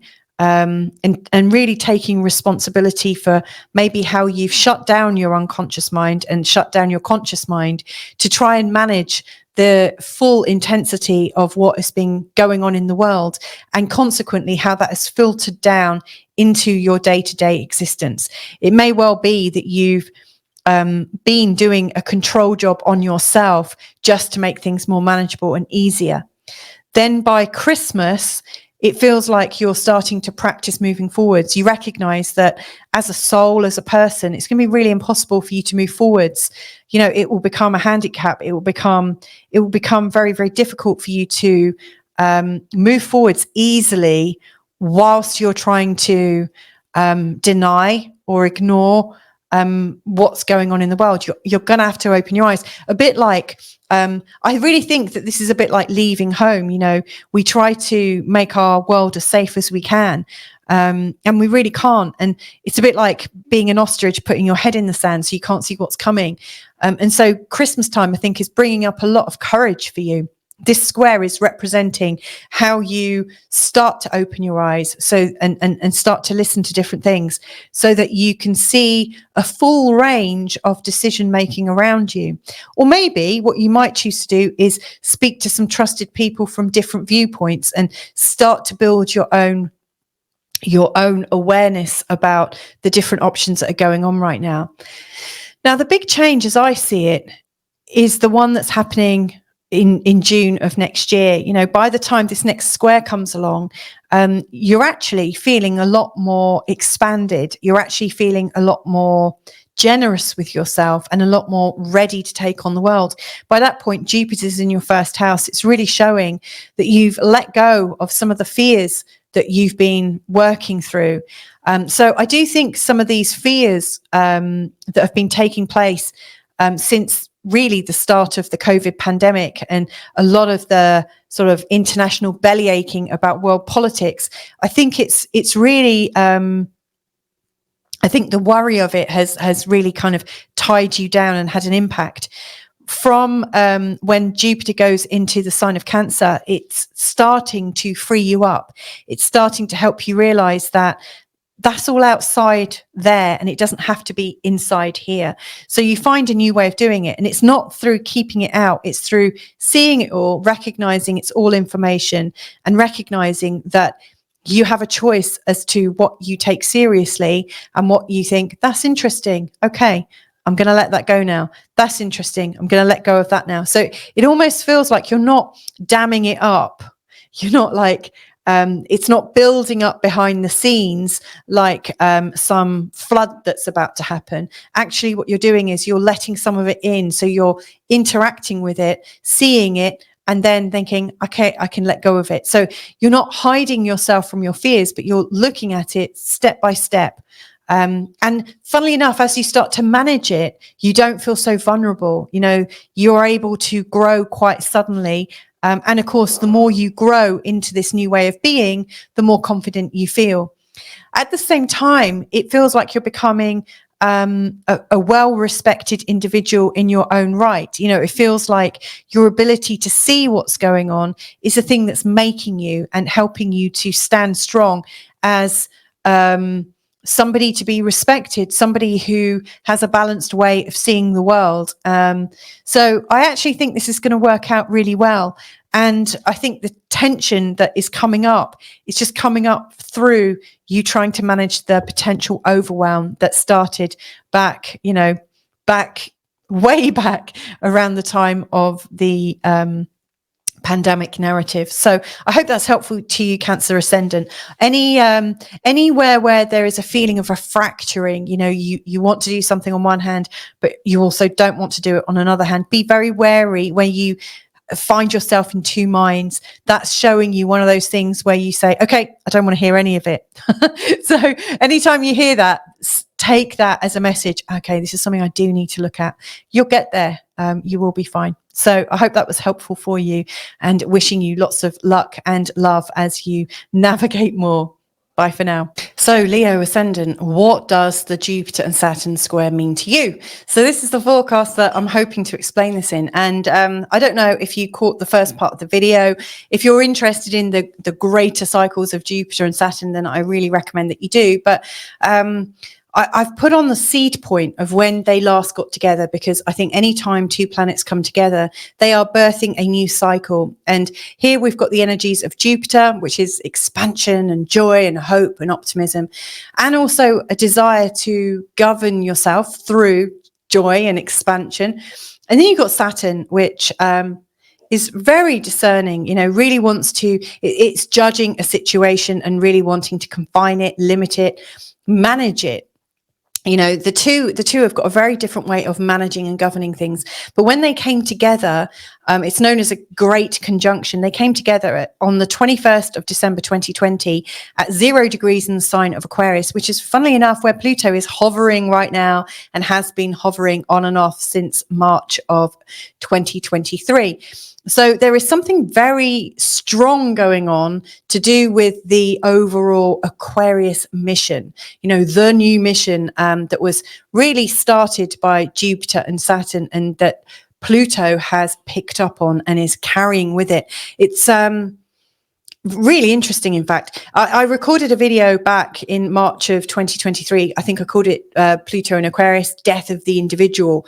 You know, there is a lot to do with the technology, AI. I think I recorded another one earlier this year about Pluto in Aquarius as well. But the themes of AI technology and managing things across time and space for the whole of humanity, you know, like super states, smart technology, and systems that want to regulate medical ideas and technology, military, banking, housing, the economy, food, blah, blah, blah, just everything, housing, the environment, you know, it is all being fed into this kind of Aquarian super system, the media as well.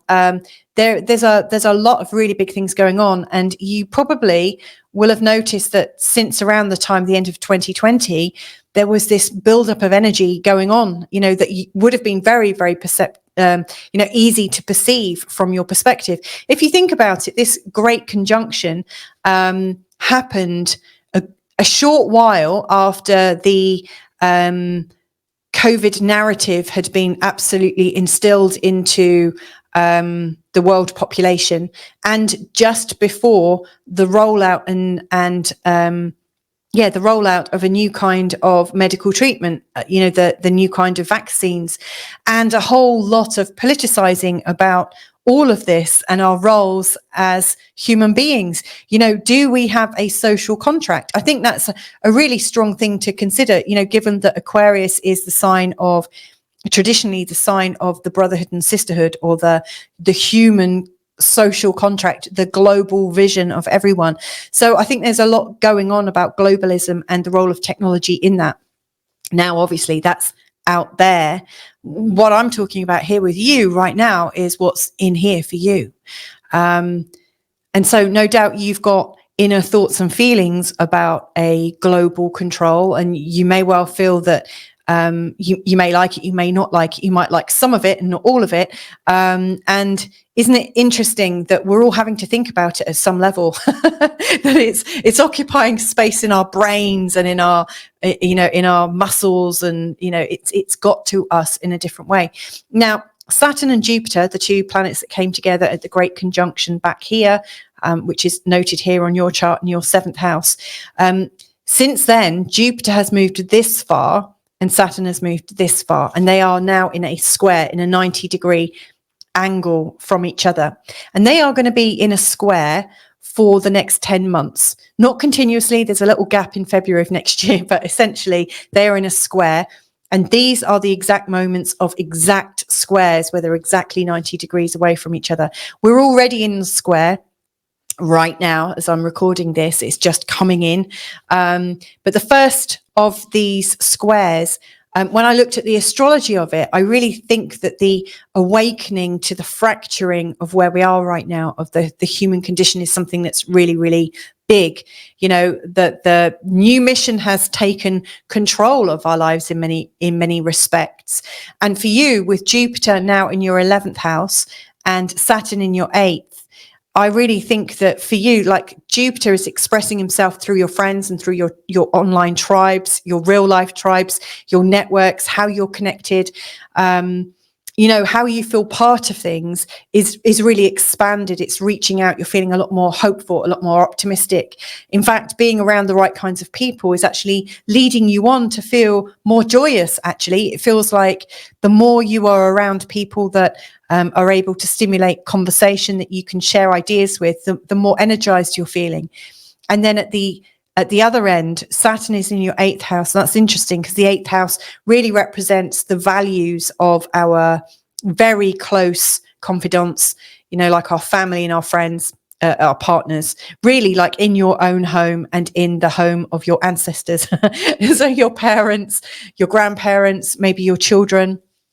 The 8th house is a very personal house, and it's a house where everybody's global kind of BS sits. So, like the visions and expectations that your family have for you, your children have for you, your parents have for you, your great grandparents, all that stuff that has been passed down the line that hasn't been dealt with, you inherit. Inheritance really comes into this, as does guilt, shame, blame, anger, othering, like where you say, oh, well, if you think that, you must be like this. All these kinds of views and things that really get us down. So having Saturn going through this part of your chart right now must have seemed really quite limiting at times. That the people that you are meant to trust the most are the ones that are really putting those expectations on you. You may also have found that you've been othering other people. You might have felt that to be able to survive in your world, you've had to other people. It's almost like there's been this theme of, you must toe the family line, or this is what's been decided, now you have to do it. And all those kinds of guilts and shames and embarrassments to do with what you're sharing have been coming up as a theme. Most likely, if you're watching this channel, it's been done to you. And if you're doing it to other people, you might not be fully aware of it, because most people that listen to this channel are actually wanting to feel freer of emotional, spiritual baggage. So yeah, it's quite a big one. And that can really bring us down. Your Saturn going through the 8th house can sometimes be a bit depressive. And so you're really seeing a release when you're outside of that very intense kind of kettle, where it's all boiling, it's coming up, it's getting hotter and hotter, and there's nowhere to escape. And yet there is this beautiful area here where you're feeling really quite energized by the outer connections that you have in your life. And so this first thing, I think, around August time, you're getting really aware of the cost of this fracturing that's going on, that you're feeling much happier outside of your family narrative, outside of your maybe relationship narrative, and feeling much freer and much bigger and much more joyful and optimistic when you're really on this kind of Gemini side. And actually maybe feeling a lot of guilt and shame has been put on you, and trying to work your way through it. So I think what's happening in August is you really becoming aware of the cost. What does it cost you? And what are you going to decide to do to eliminate that cost. You know, what step are you going to take? It's like it's taking responsibility for the cost of your belief. It's a growing up. The next time the square comes into its real exact force is around Christmas time, which is fantastic. You know, if you've got family shame, blame and guilt and anger going on, and it's Christmas and you're all celebrating together. But, you know, this next square I see as leaving home. You know, the energy that you need to leave home, you need to build up your strength. You need to get more serious. You need to have a lot more discernment. You're taking responsibility. And that might mean making some decisions that aren't going to be celebrated by everyone. You can't keep everyone happy and be a responsible person that's responsible for you and the actions of you. You know, that is the deepest level of integrity, and not everyone's going to be happy with you. So I do see that the time around Christmas, you're maybe making some decisions that are difficult, you know, to balance out those energies between feeling freer outside of the home and feeling more compacted within the home and the narrative that you grew up with. The real change, though, I think is happening with the third and final square, and that is when both of them have actually changed signs and gone into the next sign. So Jupiter at this point is in the unconscious area of your chart, the 12th house, which is absolutely, you know, for you, it's a Cancerian energy.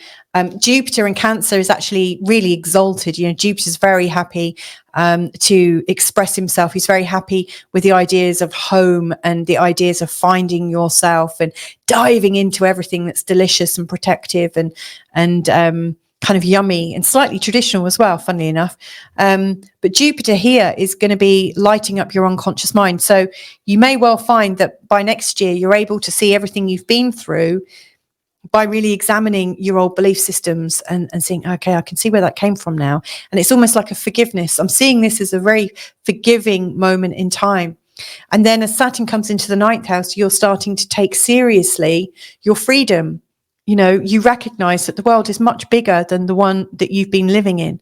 You know, it has a much broader sense of information, a lot broader ideas about philosophies and religions and spirituality and politics. Everything is much broader than you've been led to believe by these people here, the people you've had in your life, the people you've had immediately around you. And so you're taking your freedom very seriously. It's like you're making a big escape. Now, you may well become imprisoned here as well, because often when we freed ourselves from one prison, we find ourselves straight back in one. But it's, you know, it's still an invitation to see where and how you imprison yourself with your beliefs. So you may well find you free yourself up and find yourself in another strict way of thinking. However, you may also just be very discerning about what you are allowing to come in and to settle. So you might find that actually what is really happening as you come into 2025 is that you're able to look at information across the board from all different walks of life, all different philosophies, religion, spirituality, politics, ideas, and you're able to assess it all gently, gradually, in your own time, in your own speed. Recognize that when you're feeling really triggered, there's something from the past going on for sure. Forgive it, like see it, forgive it, and, you know, choose to like be free of it. You know, I really see that there's an opportunity for you to move beyond where you have felt confined and imprisoned by the ideas that other people are putting on you. So I see this whole Jupiter and Saturn square period for you as actually freeing you up to be a much more discerning person that doesn't have to live their life completely out in the big social arena because it feels safe there, because you're going to be finding your own ways to explore the world without having to be so far out. You'll find your own way. And it will be with a lot more discernment. It will be a lot more real. So I do see you're going to manage this integration really well. So there you go. I hope that was helpful to you, Leo. And hopefully I'll catch you another time. If I can be of any help, you know where to find me. Virgo ascendant. So what am I running through in this forecast? So this forecast is about the Jupiter and Saturn squares that are taking place. We're already in the Jupiter-Saturn square time, and I've listed the times when the exact square is playing out. So on the 19th of August, we've got our first Jupiter-Saturn square. On the 24th of December, we've got our second Saturn square. And then the last one is on the 15th of June, 2025. Now, I don't think you can really ever look at squares without understanding where they've come from, because there's two planets. They happen to be at a 90-degree angle from each other. If you go from like here to there, there's a 90-degree angle. But they're just moving at different speeds along the same ecliptic. So Jupiter and Saturn, Jupiter's moving faster than Saturn. And so, right now they're in a square. But what happens with pairs of planets is when they come together, they set a new seed, a new destiny together. The two of the planets together are like a new direction. I call them a seed point.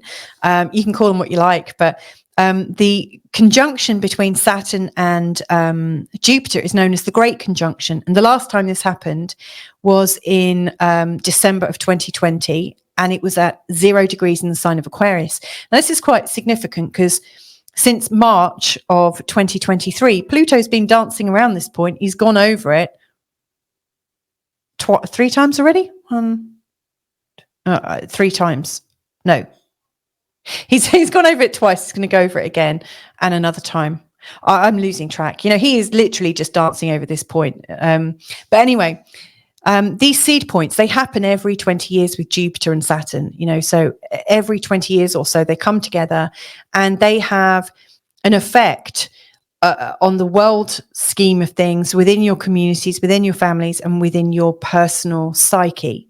And those themes have to do with Jupiter issues, which is the generosity, the excitement, the expansion, the joy, the hope, and the faith, the faithful. I haven't said that in the previous forecast. Actually, faith is a big thing to do with Jupiter. And then Saturn, we've got the strict, the structured, the logistical, the stern, the judgmental, the discerning. Like Saturn is determined. It makes a schedule. It sticks to it. It's moderate. So you've got this very expansive, bold, happy, optimistic energy that's also faithful. And then this slightly stern, cautious, this is how it needs to be, and it judges. And these two energies come together. Both Jupiter and Saturn seek to govern things in different ways. And so they are coming together. And this is why they have such a big impact, I think, because when they come together, they are setting a new scene, setting a new structure of governance. And it's interesting now that Pluto's there as well, because Pluto, crikey, Pluto wants to control everything. It's a megalomaniac. So you've got this very strong 0 degree Aquarius energy seed point about starting a new world. And if you think of Aquarius, and I've recorded this, back in 2023, I did a video called The Death of the Individual about Pluto and Aquarius.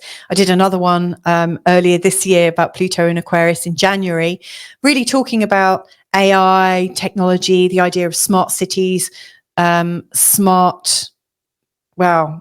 the fact that we're all the Internet of Things, we're connecting everything together, or there is this desire to connect and govern everything together so that, humans are managed with these matrices to do with health, finances, ecology, food production, etc. Everything is monitored in a very sort of like Saturnian way, using technology, Aquarius, and having a massive reach and a complete reach. That's Jupiter and Pluto. It's huge. And of course, that has a knock-on effect. If you think about when this happened, the seed point, it was 9 months after, 12 months, 9 months after the start of the real COVID narrative being seeded into our consciousness, and a short while before the rollout of some new experimental vaccines. So, this is a real moment in time that has changed us. And so right now, this is where they started. Right now, Jupiter's here in the 10th house for you, in the sign of Gemini, and Saturn has moved on this distance since that point. And they're at the square. This is their first real crisis point where people are being really awoken to the fracturing of the human psyche, the personal psyche. It's like whatever this new mission is, it's having a cost now. It's really starting to create division. And so really what I'm seeing here is, how can you integrate these two dividing forces? How can you create this sense of unity? How can you bring this into a united growth or a united infrastructure that could work beautifully? So the first square, it's astrology, and you can see it earlier in the show. The first square is our awareness that we are fractured somewhere. So if you look in your chart, the 10th house, Jupiter in Gemini in the 10th is really showing that there's this sense of growth going on for you right now in terms of your career. There's a sense of optimism. There's a sense of drive. There's a sense of excitement and speed. Things are speeding up for you.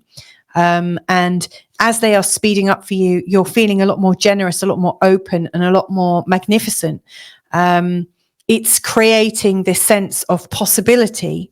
And then at another level, Saturn has been playing out in your 7th house, which is, your close friends, in particular your partners. Partners is a big one. But Saturn going through this part of your chart with partners, it's like you're in this growth cycle. You're really wanting to step on and out and get bigger and bolder and feel more energized.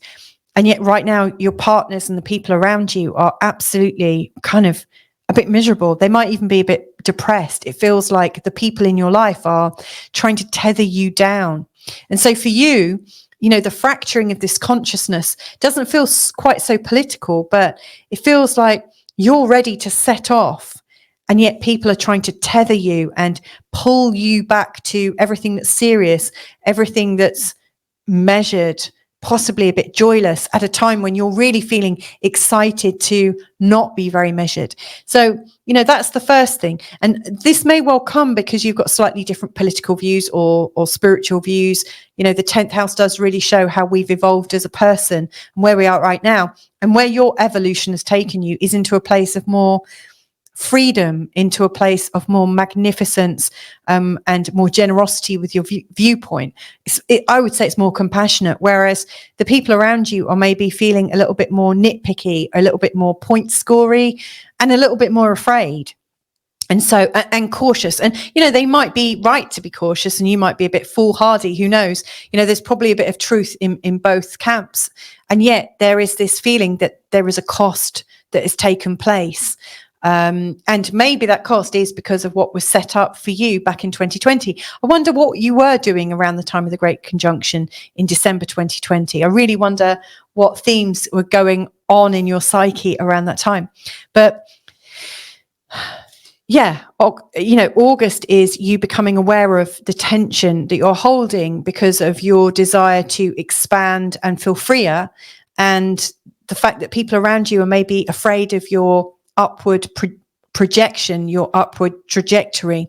By Christmas, you're actually starting to move forwards. You're starting to remedy this. And I don't know if you're actually moving away from these people, or if you found a way to still be in your element and still feel very joyous whilst at the same time attending to the people in your life. I don't know how you've managed it, but it's more about your integrity. You can't balance the two anymore. You can't tiptoe between your new life and your old life.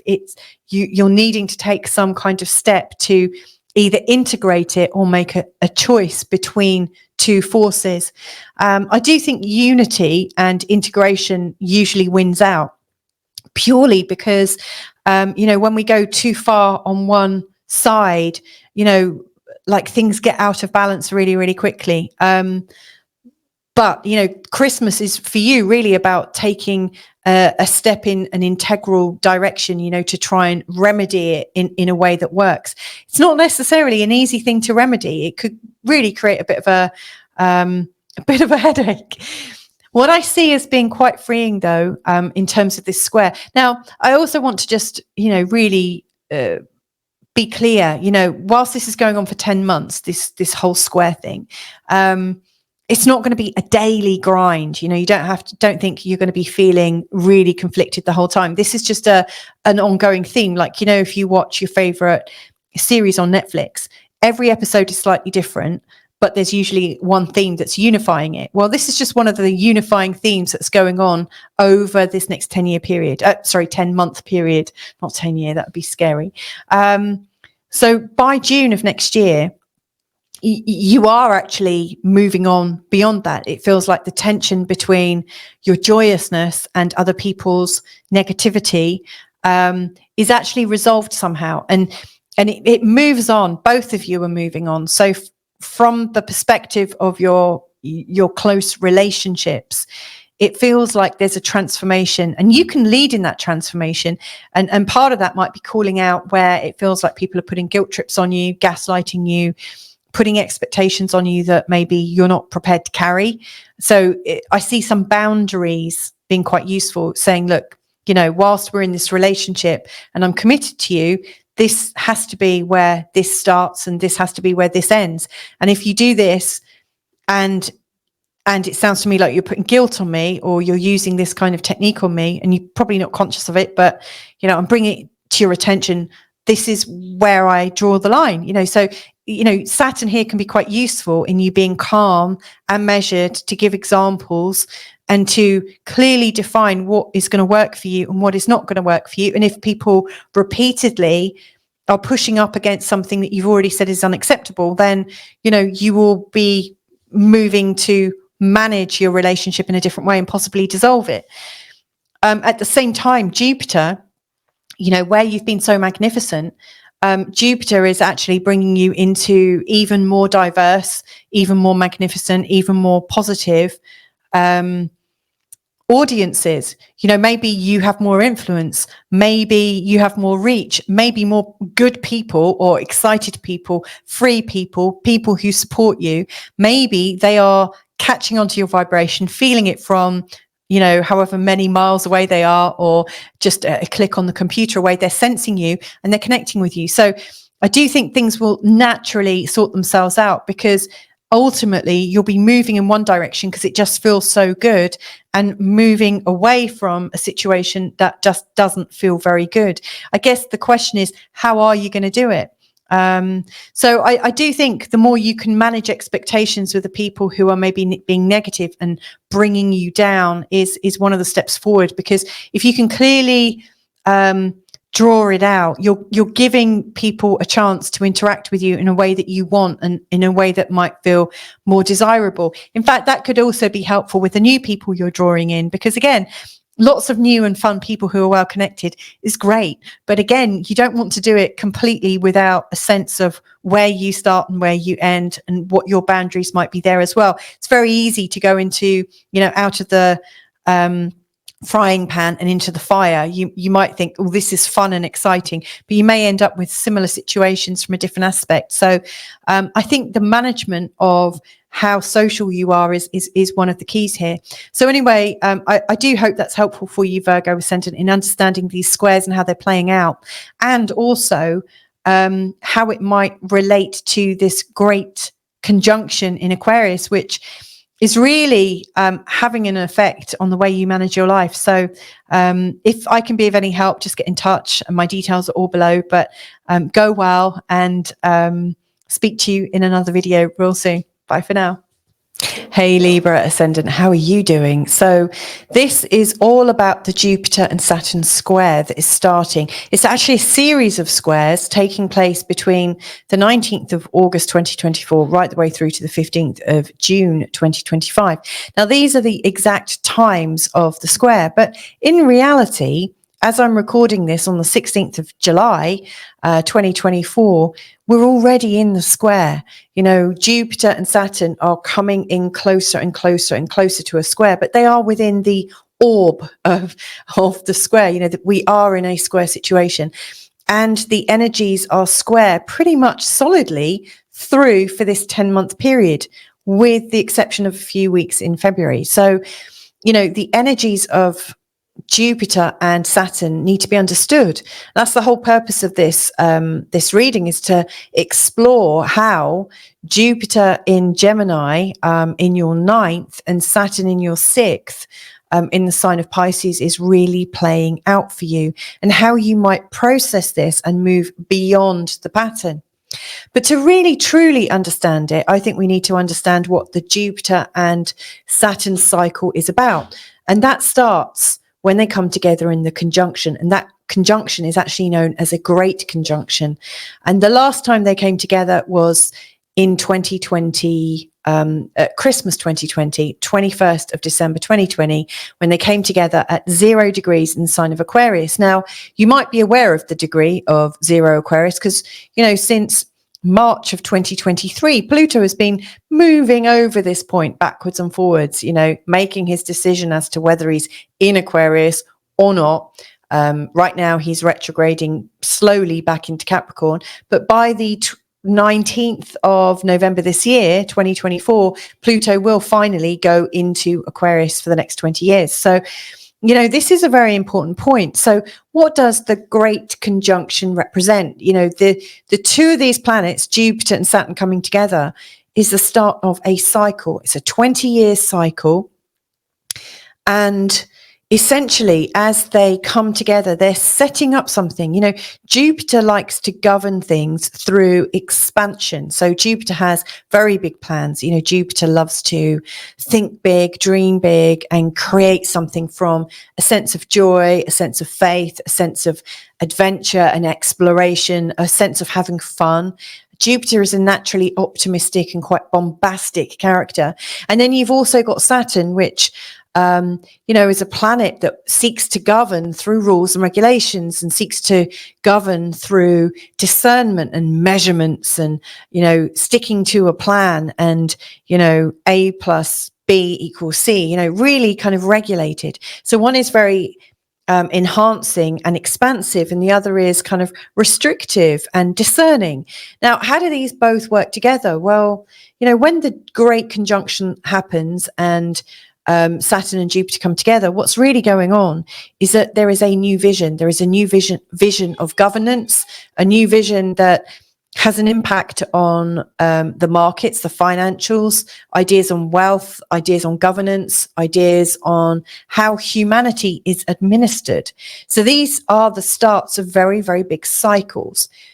Now, obviously that's out there, and I'm talking to you in here. I'm talking from me right to you where you are right now. And what's important in this forecast is, how does this new mission, this seed point of the Jupiter and Saturn energy in Aquarius, how has that moved and evolved over the last 4 years to being in this square?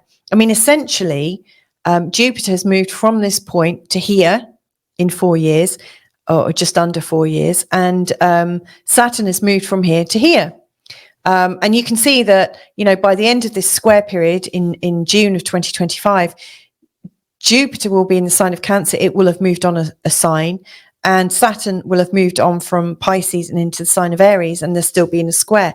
So what is the significance of that, and how can you work with that? Well, what I really notice with the square is the energies come unstuck. The force of both the planets are kind of pulling everything apart. It's almost like a fracturing of consciousness. It's a fracturing of the idea. At the start, there was this mission, the 0 degrees Aquarius mission, the global mission. And let's just say a few words about that before I go any further. I mean, I recorded a video in March of 2023. I think I called it Pluto and Aquarius, Death of the Individual. Sounds a bit macabre, but, really kind of laying out what I think is going on in terms of the energies of Aquarius matched with Pluto, and Pluto seeks to control everything, and to bring us to our knees at some level, and to deeply transform things. And Aquarius is a sign that absolutely has to do with consciousness, but also the idea of a global vision, a sort of united, a unity between humans is definitely an Aquarian ideal. Aquarian has a couple of different faces. There is the side that wants to see everyone as equal and everyone having equal chances, and everyone being quite flat, like everybody is at the same level and connected, and I really see that with some of the ideas that governments have had in terms of creating a global Internet of Things, where all of the countries are kind of signed up to different accords, different agreements, and where the internet is largely used as the tool to manage this. The idea of smart cities, smart governments, and systems whereby everybody's health, everybody's money, everybody's environment, everybody's food, everybody's military is organized through one direct place. And I can see that happening with the internet. Thanks to the internet, that's happening. If you believe in this like big global vision, that is. But the other side of Aquarius is a freedom, an individuality, and originality. And of course, anyone that is seeking to be boho, libertarian, it's really sort of coming up against the dictates of a global vision, because how can you have a global vision if people want to do their own thing? So this seed point, this great conjunction, has some vulnerabilities. And now that Jupiter and Saturn have significantly separated enough to get into that square situation, that square relationship, which is particularly challenging, we're starting to see the cracks, and we're starting to really notice the cracks. To be fair, the cracks have always been there, but now they're being very consciously understood and they're coming to light. Now, if you are interested in knowing more about this, please do check out the first part of this video where I really detail it and the patterns of the great conjunctions. The greater context is really quite deep. And I think it always helps us to understand where we're going, to understand what was going on in the past. But each of these particular conjunctions has its own birth chart. And so the one for the 19th of August in particular, I really see as us becoming consciously aware of, the fracture in our belief systems. Where are we feeling like we're pulled in a couple of different ways? Where are we feeling the stretch? And for you, with, your Jupiter in the sign of Gemini in the 9th house, I mean, that's really about freedom. That really is about learning more about spirituality, religion, politics, really diving into how everything connects together, the greater context, looking beyond the facts, really wanting to learn as much as you can and to be as broad as you can, and also to teach as much of it as you can from your own experience. Jupiter in the 9th house is bringing out the broadcaster in you. It's bringing out that thought that you might want to write, you might want to blog, you might want to do podcasts, you might want to teach at a local level, you might want to influence and share the wealth of what you're experiencing. And of course, the moment you start to desire to share, the breadth of what you've got going on there, you seem to get called into those positions of sharing and teaching. So that is an ongoing energy. Now, the other side of that for you is you've got Saturn in the 6th house, and Saturn is quite comfortable in the 6th house, I have to say. The 6th house is about the regulation of your life, how you manage your life. It is looking at how you're managing your finance, managing your home, managing your work, managing the routines, managing your health. It's how everything slots in together. And so Saturn's finicky kind of energy is actually really quite beneficial for the 6th house. Saturn is there to really manage everything and make sure everything is tightly balanced. I have to say, as squares go, this particular square between the two is actually a lot more manageable between the 6th and the 9th houses than it has been for other signs. If it's being managed, say, between the 1st and the 10th house, it's a lot more dramatic, but yours is going on between your 6th and your 9th. I guess the main tension for you here is you have these things that you have to manage. You can't necessarily go off on the great big adventure and feel like you have the time and the space and the resources to get your inner guru on, or get your inner teacher on, or become a lifelong student and commit to that. It's almost like there's not enough hours in the day. And, you know, the more you're engaging in the joyfulness of learning, the more it's taking you out of the nitty gritty, the managing your life, earning the money so that you can pay for your house, and looking after your body so that you can be healthy. And so the tension is there.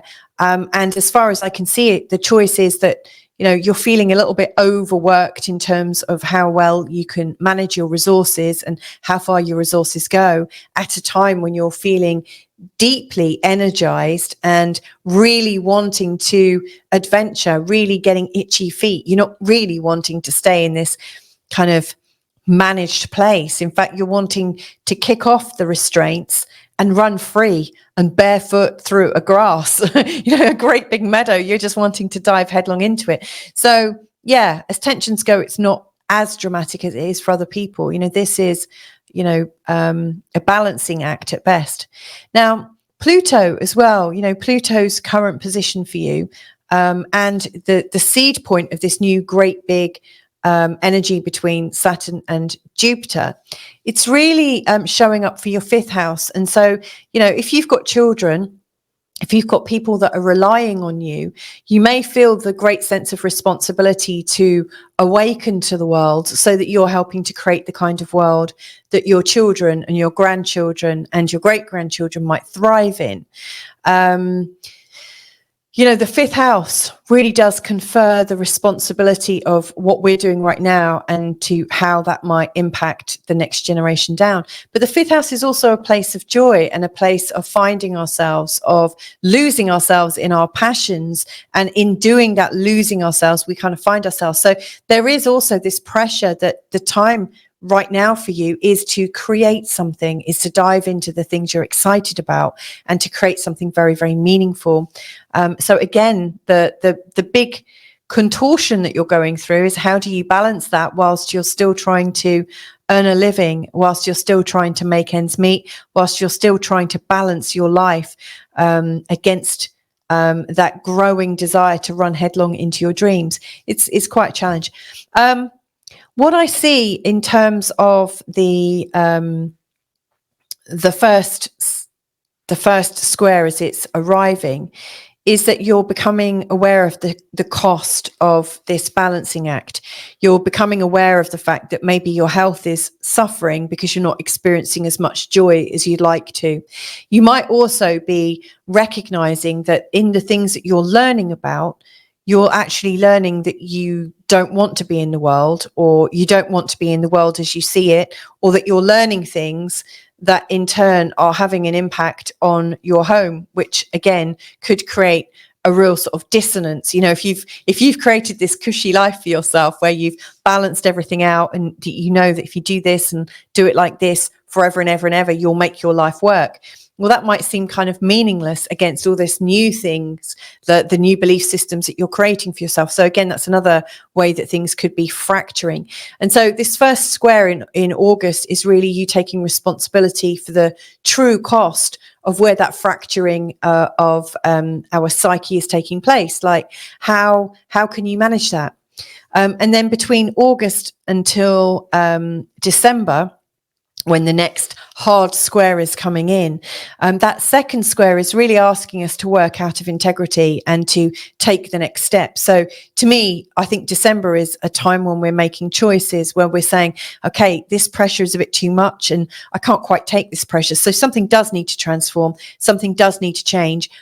How am I going to take those steps? And I see that it's a time of practicing moving forwards. It's a bit like when you move out of home, and you have to take full responsibility for yourself. You don't have the safety nets that you might have had back in August. So it does feel like you're venturing out on your own. It does feel like you are facing the trauma of life, or facing the difficulties as you perceive them to be. And you're taking full responsibility for it. So you're feeling the weight of it on your shoulders, and it might be comfortable, it might not be. I'm not saying that you actually do have to manage it on your shoulders. I'm saying you've got the feeling that you've got the full responsibility of it. And, you know, it doesn't have to be a negative thing. I think, you know, being consciously aware that you are the creator of your life, or, you know, I don't mean to go against your God if, you know, if you have it that God is the creator. But I mean, you are consciously creating your life. You are making your choices. You don't have to have somebody making your choices for you. Then as we get to June of 2025, that's when you start to cook on gas. That's when it starts to feel like the big change is coming in. So whatever you're deciding to commit to around December, by June, the results of that decision making are starting to gather momentum, and there's some sudden growth. And in that sudden growth, you could feel very, very vulnerable because things change quite rapidly. Now, one of those changes is Jupiter coming into this part of your chart, which is the 10th house. And as Jupiter does that, it's rising you up into a stronger level of influence, a stronger level of power, a stronger resonance with your destiny, the idea of the legacy you're creating. So you are stepping into greater responsibility, but maybe from a more visionary perspective. You know, it feels like a big step. There's a lot more on your shoulders. And at the same time, Saturn is changing signs, going into your 7th house. And it feels like the responsibility of other people is resting on your shoulders a lot more. And you may well find that the people around you are quite sullen or serious or a little bit too cautious. So, you know, you're stepping into a new level of responsibility, but with some gusto. Like Jupiter here shows that your confidence is rising. And that's why, you know, more is coming your way, because you're open to it. You know, you're open-hearted and you feel like you've got the confidence to do that. And yet the people around you are appearing as if they're a little shut off to confidence. You know, they're questioning things, they're a little bit more cautious. And so the new mission for you is, how can you move forwards with your mission and your confidence and your, like, in the direction that you know you're heading, whilst also keeping these people on board, even when it feels like they're really not with you. You know, I'm not saying they're not with you, but it's just a little bit harder. You know, it almost feels like you have to take responsibility for people, like you've got passengers on your great mission. So yeah, it's an interesting set of squares. Ultimately, I think this is really getting you to realize that when you have, when you feel like you are in two minds, in particular, where they're going in completely different directions, over a period of time that wears you out and it's impossible to bridge the two. You know, you've either got to make some kind of decision, you know, like, this is my direction and I need to manage this part of my life out. Or you find a way to integrate the two, you know, a kind of unity consciousness. And so that's my last question, really. You know, in terms of the splits as you perceive them, how possible, you know, is there a possibility that you can manage them both at the same time? Is there a possibility that you can manage your curiosity for the world and for learning, whilst also your appreciation of calculated and measured behaviors? You know, is it possible that you can honor both? And if it is, then, you know, how can you set about to make that happen? These are trying times. These squares are here to really help the overall mission and the overall project to develop. So this is a crisis point, and you will probably notice that everybody is feeling the tension, you know. And I should also say, you know, during this time, we are going to have a Mars and Pluto opposition, which again is going to create a bit of a split between energies, you know, the energies that want to control and then the energies that want to be free and to stand firm in their beliefs. So, yeah, in many ways, this square is how you are personally prepared to manage the breakdown and breaking through of what humanity is going through right now. It feels like we're all learning a similar lesson and we're all kind of trying to feel our way through it. So, you know, how are you going to take responsibility during this time? So, Libra, I hope there's some interesting and helpful ways of looking at the perception, looking at your feeling of growth and expansion, and also looking at how you're managing things. And I hope you're able to find some peace with these squares as they continue to go through. Anyway, sending you lots of love. If I can be of help, then feel free to just get in contact. Right, let's move on to Scorpio ascendant then. So Scorpio ascendant, this is, these forecasts, I'm talking about the energy of Jupiter and Saturn. They are in a square. They're already in a square. They're coming into a square. They're applying into a square.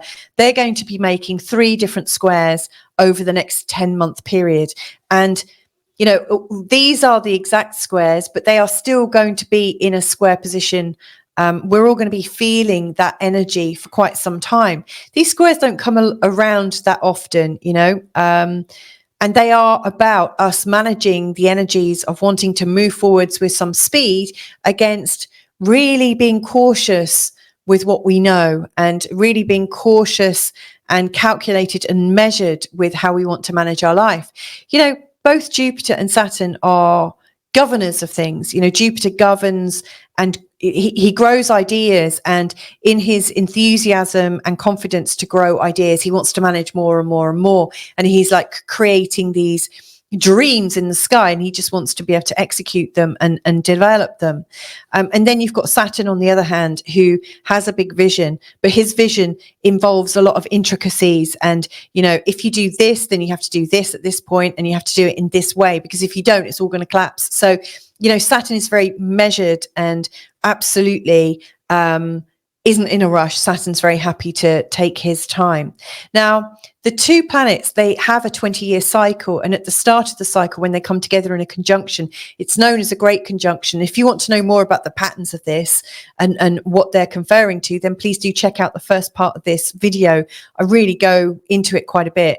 And detail out how these great conjunctions come up and how they might be impacting our life, etc., etc. And this great conjunction last started on the 21st of December 2020, when the 2 planets came together at 0 degrees Aquarius. Now, I'm guessing you're already saying to yourself, oh, 0 Aquarius, that's familiar. And it is, because Pluto right now, since March of 2023, Pluto's been transitioning, taking his time, moving in between the sign of Capricorn and Aquarius. And he's still going to be doing that until the 19th of November 2024, when he finally chooses to move into Aquarius, where he'll be for the next 20 years. But, this cycle, this great conjunction cycle, it's a 20-year cycle, and it's about growing a new vision. So you might ask yourself, well, what is this new vision that's growing right now? And it's an Aquarian vision, based on 0 degrees Aquarius, and also based on Pluto. This is the sign of Aquarius, has a lot to do with a flat society, equality, diversity. It also has a lot to do with the environment, and it also has a lot to do with technology. I really see that a lot of governments have been piling together, making agreements, accords, and adjustments so that they can manage things via the power of the internet and the airwaves, and have an internet of things, have a government with access to the internet of things, so that they can absolutely build these smart cities, these countries, these ways of managing everything in one go. And you might think that's a great idea, and you might also not think that's a great idea. And this is going to be bringing up a whole new way of being that humanity right now has to learn to deal with, or learn to consider. And for a lot of people, it's passing them by, and they'll maybe wake up one day and say, wow, what happened? It's going quite quickly. The whole idea of managing technology, finance, healthcare, military, governance, immigration, the environment, all in one great big locked step, where everyone is moving together. Now, of course, Aquarius also has a reputation for rebels and independence and originality. So Aquarius has a couple of sides. Is it the sort of more Saturnian Aquarius, which is absolutely wanting to create big systems that work for everybody? Socialism really falls into that, I would say, and liberalism, and or the idea of libertarianism, the rise of people that actually are saying, I really don't want to be governed. I'm a sovereign being. I believe that I can work quite harmoniously on my own. So there's a lot of energies coming up. And here's the thing, you know, since 2020, Jupiter has moved this far away from Pluto and from the seed point, and Saturn has moved to here, and they are now in a square. They are showing the first kind of difficulty on this hero's journey of a new society. And so they are having big effects worldwide right now that we're all becoming very aware of, but they're also affecting us at a psyche level. And that's why I'm really sharing this with you right now, because this forecast is really asking you, what are you wanting to achieve over this next period? How do you feel about this great conjunction and the ideas of a global world, a global economy, global equality, and having all things like, you know, your finances, your healthcare, everything laid out for you? How do you fit in with that? Does that work for you? Does it not work for you? There's some really big things going on. So with these squares, you know, you've got Saturn here in the 5th, which is absolutely about your level of creativity and what's going on in terms of what you're birthing. And then you've got Jupiter going through your 8th house, really examining and exploring and exploding some of the sort of expectations that have been put on you your whole life. You know, you're being a bit more cavalier. You're going into these areas of shared resources with your family and your intimate, you know, the people that you're intimate with. It's like there's this new sense of stuff happening. You know, Jupiter going through the 8th house brings up a lot of transformation very quickly, but it's not without some trauma, I have to say. You know, the 8th house is a place of where there's a lot of other money.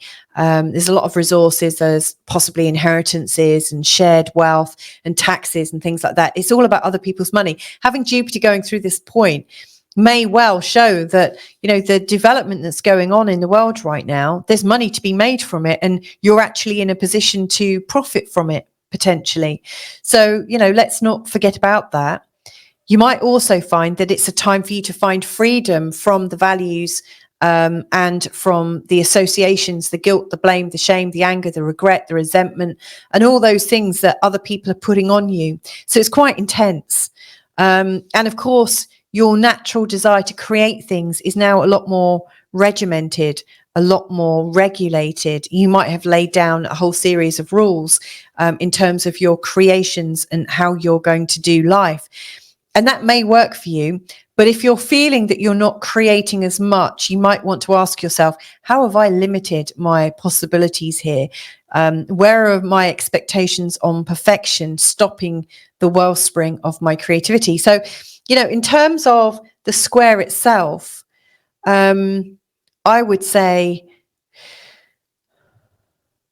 the more you are working through the failed expectations or working through the pressure to be a certain person, the less likely you are to be creating from a completely free place. To me, as I'm looking at these squares, I'm thinking the more you're able to free yourself, so you're not feeling guilty, you're not feeling ashamed, you're not feeling embarrassed, you're not feeling like you're made wrong, the more you can work through any of these sort of dark and lurky sort of gaslighting kind of energies, the more you're freeing yourself from that, the more your natural sense of creativity is coming out, so that you can do a lot more and be a lot more productive. But the moment you're in the story of the transformation, your creativity is just kind of dropping. It's taking a nosedive. So there's a few things to consider. As the squares are going on, you might find that earlier on this, you know, in the summer, you're starting to feel that you can't quite keep up with the pace. You know, it feels like if I carry on at this pace, I'm going to burn out.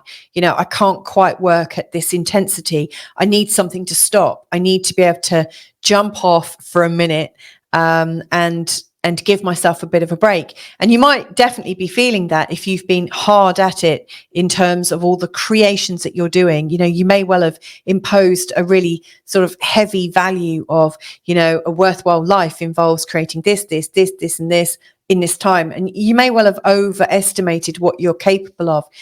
by Christmas, when the second step is coming in, you really need to be taking positive action to ensure you're not overproducing, you're not overdoing it, you're not subscribing yourself to lots of things that you can't quite fulfill.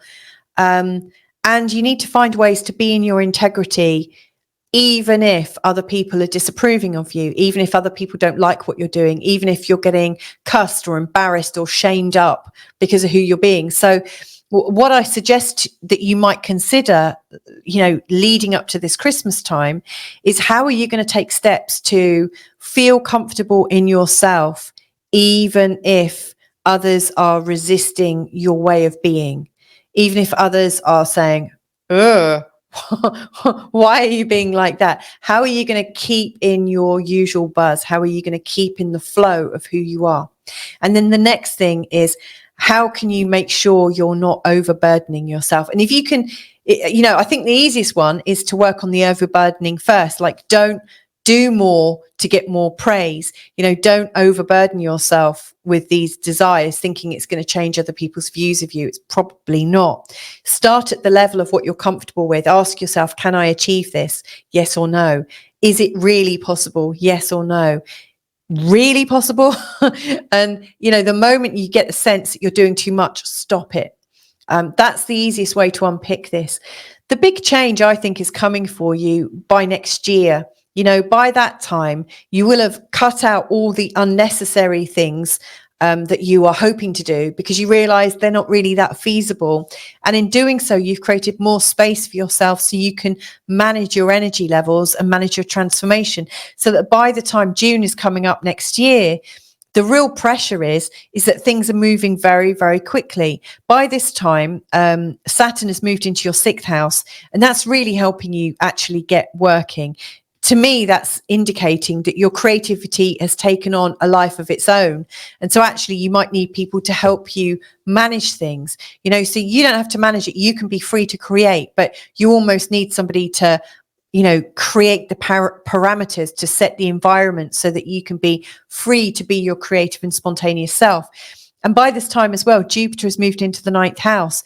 Really, by that point, to me, it feels like, okay, you might have a low opinion of me, and yet I'm free of that. I'm okay. I'm actually off on my own adventure. So what I see for you, Scorpio Ascendant, is these squares are really freeing you up from some of the last concerns that you might have about being approved of, about being seen as good enough.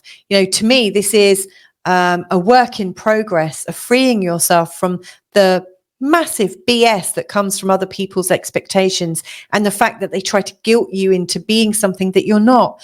This set of squares here is to free you up to be who you really are. And that's what I really like about it the most. So that's where I'm going to leave it. I hope that's there, explained in a way that helps you feel motivated. Seriously, don't overburden yourself.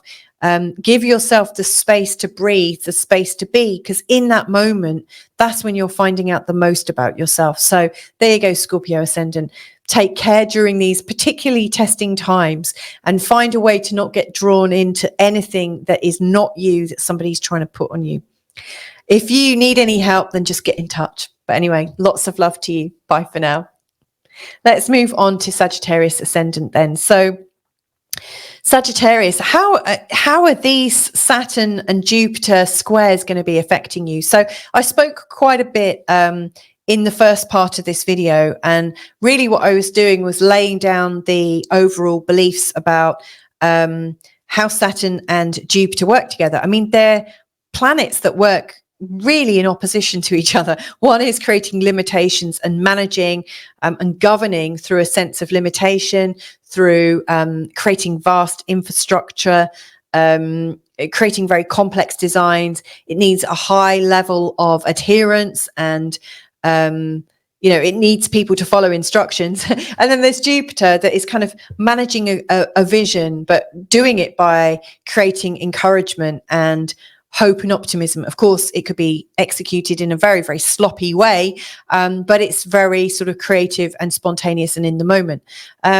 Both of these planets are wanting to create something, and they are wanting to influence. And so the big the big conjunction that happens, and it's called a great conjunction, is when these two planets come together every 20 years to start a new cycle of development that is felt around the world. You know, it's something that creates a new sense of infrastructure, a new sense of market trading and wealth and attitudes towards wealth. And of course, that's all happening out here.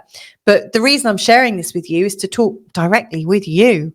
Like, how is the Great Conjunction and the Jupiter-Saturn cycle, how is that sitting in your chart? How is that affecting you on this next 20-year path that you might be on? And how are these squares showing up? Because the squares, let me just show you. The last time these two planets came together is at 0 degrees in the sign of Aquarius. Since that time, Jupiter has continued moving and has reached this point here in Gemini in your 7th house. And Saturn has got all the way into Pisces and is in your 4th house. So right now, these squares are showing up between your 7th and your 4th houses. So, you know, how is this showing up in you? So, like, first of all, the square is where there's a friction, a frustration between the energy of Jupiter rushing on ahead, wanting to do things a bit faster than Saturn is comfortable with. If you think about it, Jupiter has gone this far, Saturn's gone this far, like a third of the distance. So, you know, that's the first tension, is they're moving at different speeds and they have different attitudes. And, you know, one's more internalized, one's more externalized. So where is this fracturing occurring in you? Where are you holding two different positions? Where are you trying to straddle these two thoughts, these two beliefs, these two ways of being? And how is the distance between them affecting you? And I think this first square, the birth chart of it, has a lot to do with taking responsibility for the cost of this square. So to put it into real words, what I would say is, and to give it some meaning, Jupiter in Gemini in your 7th house is really showing you that there are lots of people around that really want to help you. There's a lot of new people coming into your life, lots of hopeful, optimistic people, a lot of people who want to partner with you, maybe in business partnerships. Maybe, you know, if you're a single person, this might be a time when somebody really special comes into your life. You know, this is a time when you can start to feel more optimistic about people, you know, more optimistic that the people in your life are there to bring good, that they are bringing good opportunities. And of course, because Jupiter's there, your life is developing really, really fast. It's like all these opportunities are coming at you from beyond your own home, from outside of the environment that you're comfortable with. So you may well be moving very fast at 50 miles an hour, 100 miles an hour, because of the people around you. And the homemaker in you, the person that wants to be more grounded, more rooted, to really feel like they belong somewhere, you know, somebody who really wants to feel like they know who they are, where they are, how much money they've got, like have all those questions answered. They're wanting more stillness, more quiet. And probably during this time as well, you know, as Saturn goes through the 4th house, we tend to get tired. We might feel out of sorts in our energy levels. We might find our money dips quite considerably and we have to manage our money a lot more carefully. We might find there's a lot more financial burdens at home. We might find our house feels too small for us. And so there's a whole heap of ways that this could play out. So the chances are right now for you that you're trying to desperately manage this sense of stability at home, and yet your life is soaring off in all these exciting destinations because, you know, your life is quite exciting. Lots of people have noticed you. And so it's a painful moment that you're trying to balance through. So the first part of the square taking place in August is really making you aware of the cost.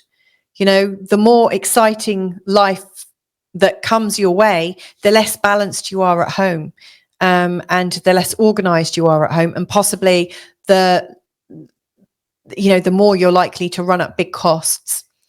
And then by Christmas time, you know, that square comes back in the same positions pretty much. And so I see you actually taking stronger steps to maintain your energies. And you know, one of these planets is probably going to win out over the other. So you might find you need to boundary your Jupiter space, or you need to bring a bit of that Jupiter energy into your Saturnian fourth. You know, and a lot of this will depend on your overall birth chart and how things are in your chart and what you've got in your fourth and your seventh. But, you know, by Christmas time, you may well feel that life has moved on so much further, and that if you don't manage things at home, you're going to really lose control and possibly not feel very secure at all. So this is huge. This is quite destabilizing, and yet it's so exciting as well. It's the deepest integrity that you've got that you really need to tap into. So really feel like, what is your life about? Is your life about connecting with people that could help you evolve and grow more quickly? Or is your integrity really right now to feel very stable and grounded in yourself? And if both of them are of equal standing in your life, you want to think about how you can manage it. You're going to have to put something in place to manage it. And of course, the moment you say manage it, the Jupiter side is saying, oh, blow that off. How can I possibly manage anything where other people are involved? You know, that's never going to work. So yeah, this is a really sort of big choice point for you where you want to put that energy. The last part of this square is taking place in June of 2025. And by that point, Saturn has moved on to your fifth house and Jupiter's moved on to your eighth. During this time, the situation as you see it is going to evolve. You know, what I see is during that time, we're going through even bigger change. And really, there's some sudden growth going on. You know, all of a sudden, things start to really move. And as Jupiter goes into your eighth, you are going into a place where there's a lot more access to other people's wealth. There's a lot more access to shared responsibility, shared values, where you may well come under attack because the values that you have don't match the values of the people that you're really in bed with at the moment. You know, so you may well feel there's a lot of shame, blame, guilt, and anger coming out, and that you have to manage it. So what I would say in preparation for next year, with these exciting relationships that are coming in, you might sort of say, yeah, I'm really on board. I definitely want to explore this with you. I just want to check a few things in terms of where my responsibilities to you start and end, and how we can play around with those. You know, what space exists for me to be myself, to make up my own mind. So the Jupiter side in you is really going to want to keep your options open. At the same time, it feels like your brilliant opportunities have created a very creative mindset for you. You're really wanting to make more things, do more things, record more things. Your passion has grown exponentially, and as such, you know, there's a desire to replicate that passion over and over and over again and try and manage it. And of course, the moment you try and manage it, you could be killing your passion.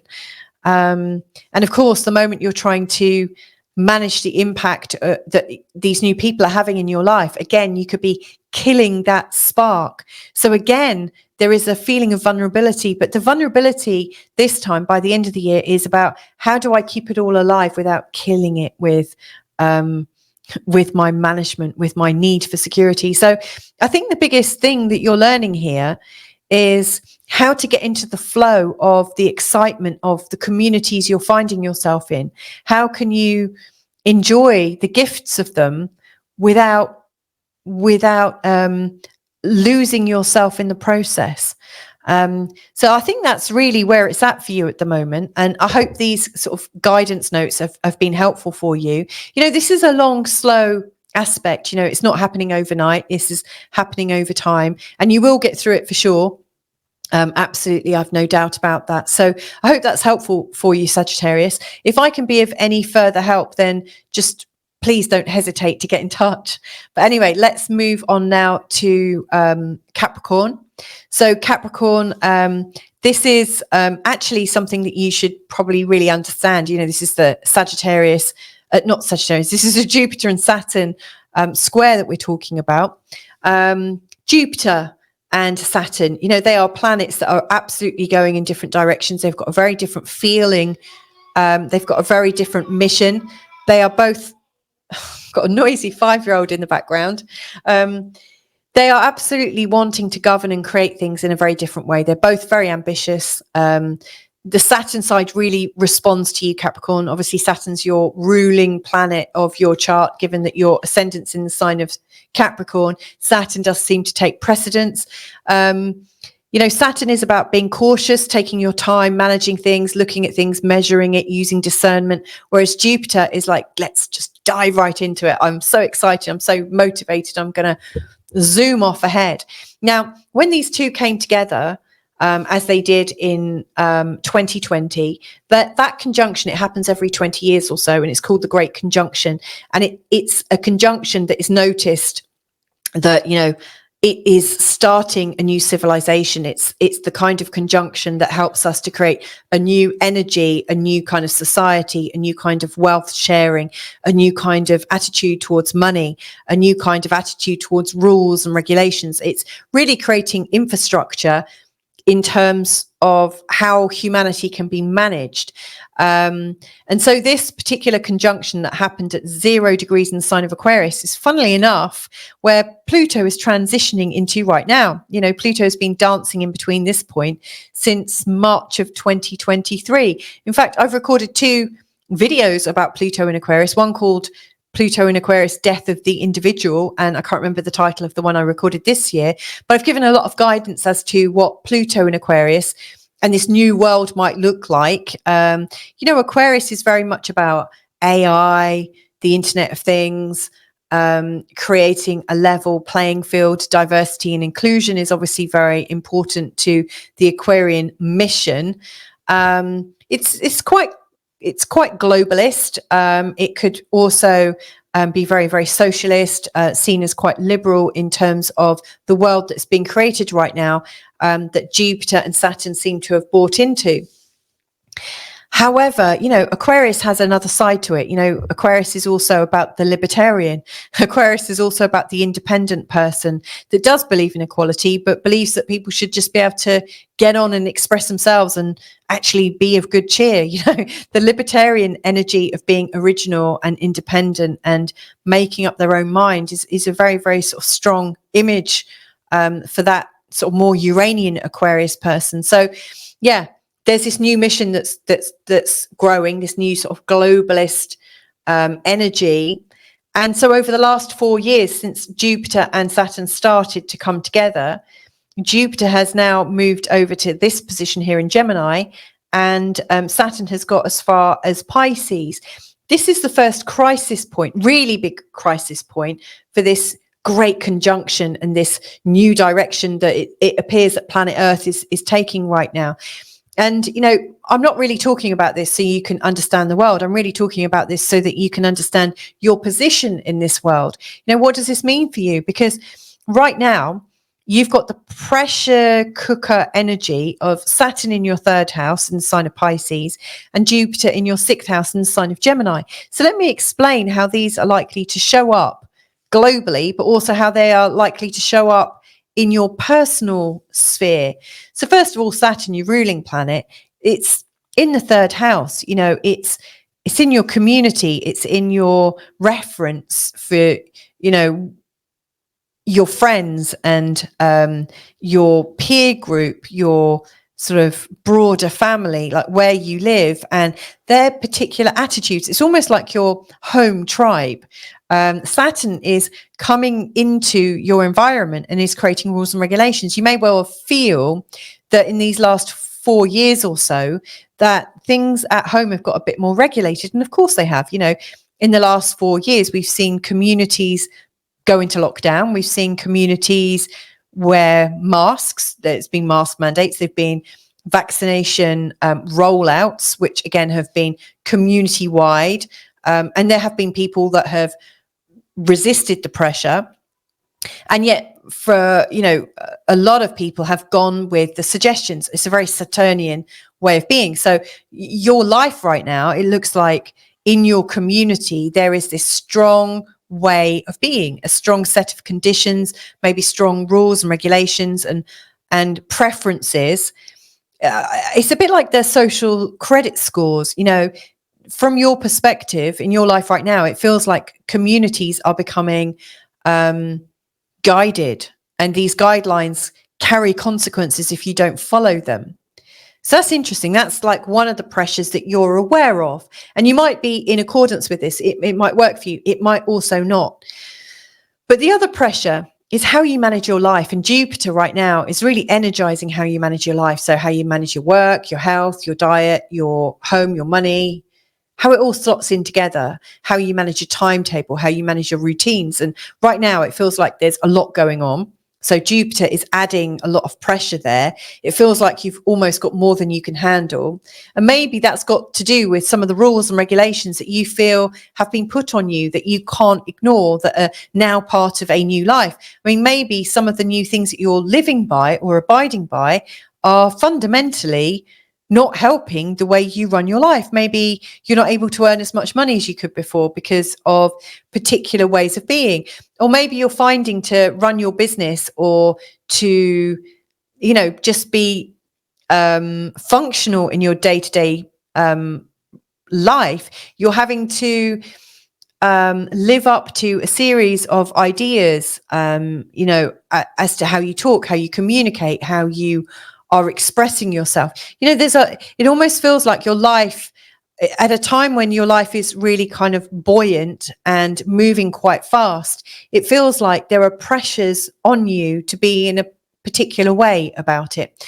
So, as these pressures go, they're not the worst ones. I've seen different birth chart layouts where the pressures, are showing up in much harder houses to manage.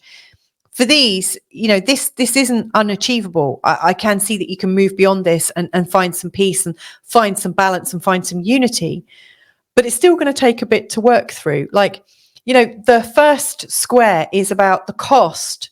Like, what is it costing you as a person right now in your life in 2024? What's it costing you to be part of your community right now, but also be able to live your life in the way that feels right for you? Does it work? Where are your pressures? So to the level that you get aware of your pressures and you're able to manage your pressures, that's how easy it will be to move on to the next stage. And the next part of the square is really coming on around Christmas time. Now, in between this time, Pluto is going to go into a big opposition to Mars. That's going to put a lot of pressure on people and it could very easily create a them and us. It's a very strong dynamic where people are standing up to perceived limitations from global power. So it could look riotous. It could look like civil unrest. Who knows? But coming up to Christmas time, again, you're examining the pressures. There's a lot of pressure to be one way within your community, and you might be feeling slightly differently. You might not feel that what the community is advocating is actually right for you. And so the one that's coming at Christmas carries a bit more responsibility. It carries a bit more courage. The coding at Christmas time is really saying it's coming from your integrity, and you have the courage to stand in your integrity and to start practicing taking steps and moving forwards. So you're starting to manage the pressure, manage the weight on your shoulders, and you are taking incremental steps forward. You are starting to make it work for you. The last one that's taking place, in June of 2025, both Saturn and Jupiter are in new signs, and these are much more dynamic moves forward. So to me, it feels like by the end of this whole square period, the changes that you are creating is creating a change in possibly where you're living, where you might be a bit more restricted at home, a bit more boundaried at home. You might not want to let the whole world into your life. You might want to be quite private. And at the same time, there's lots of opportunities coming in from other people. So to me, it feels like this is a tale of two communities, that the community you're currently in and the community that you're moving into are diametrically opposed, almost as if you're falling out of where you have been and moving towards a new area, or moving towards a new way of being. So there's a lot to consider here.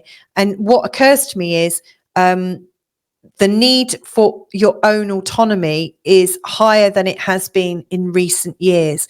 So, the Jupiter energy is galloping on and the Saturn energy is kind of pulling you back a bit. So it's not the biggest problem for you to resolve, but it's still a pressure. It's still something that's taking shape. And all of this is really helping you to evolve. This isn't something that's meant to collapse you. This is something that's stressing you out so that you actually get stronger.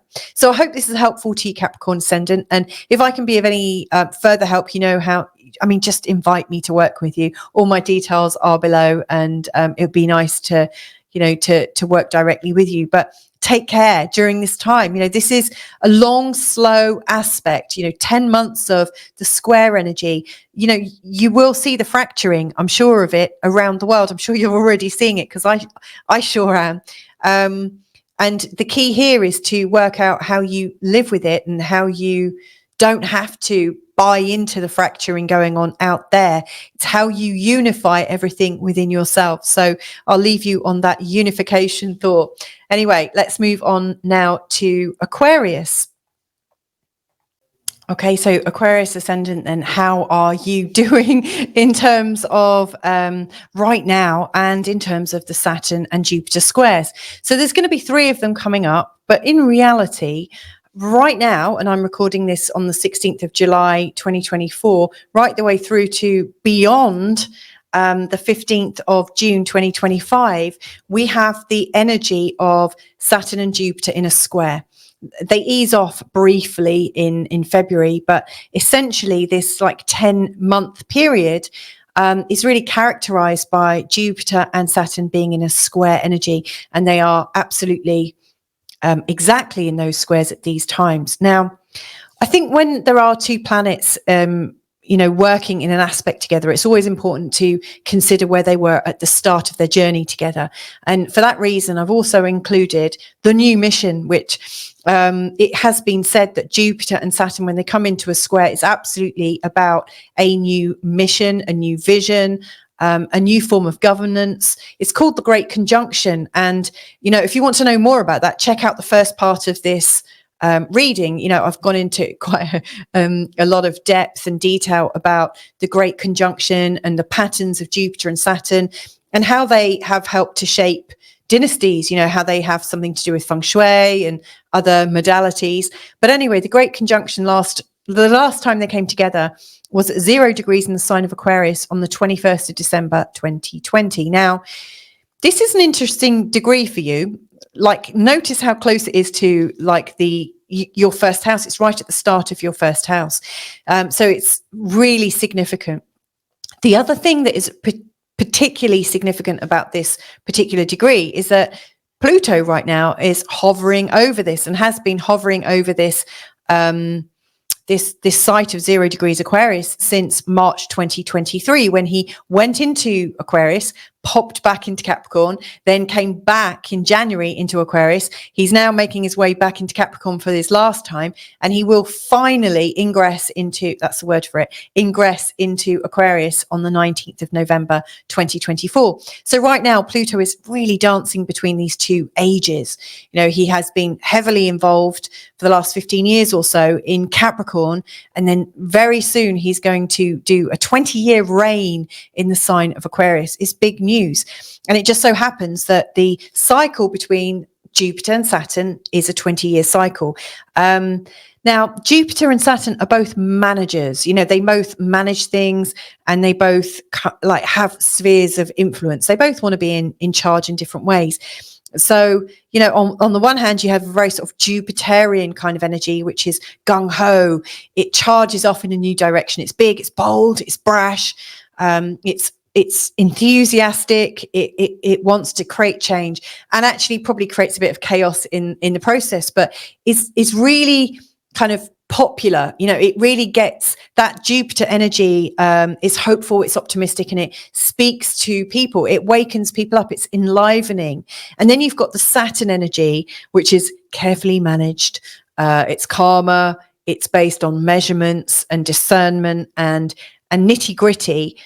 It doesn't capture so much attention. It's like the head girl to the favorite prefect kind of energy. But Saturn manages things by looking at numbers, looking at figures, looking at schematics, whereas Jupiter is looking at feelings and vision. And the two of them coming together could show the start of something really compelling that can capture the people and also capture the infrastructure. It could create infrastructure for people. This is an expansive time of new infrastructure.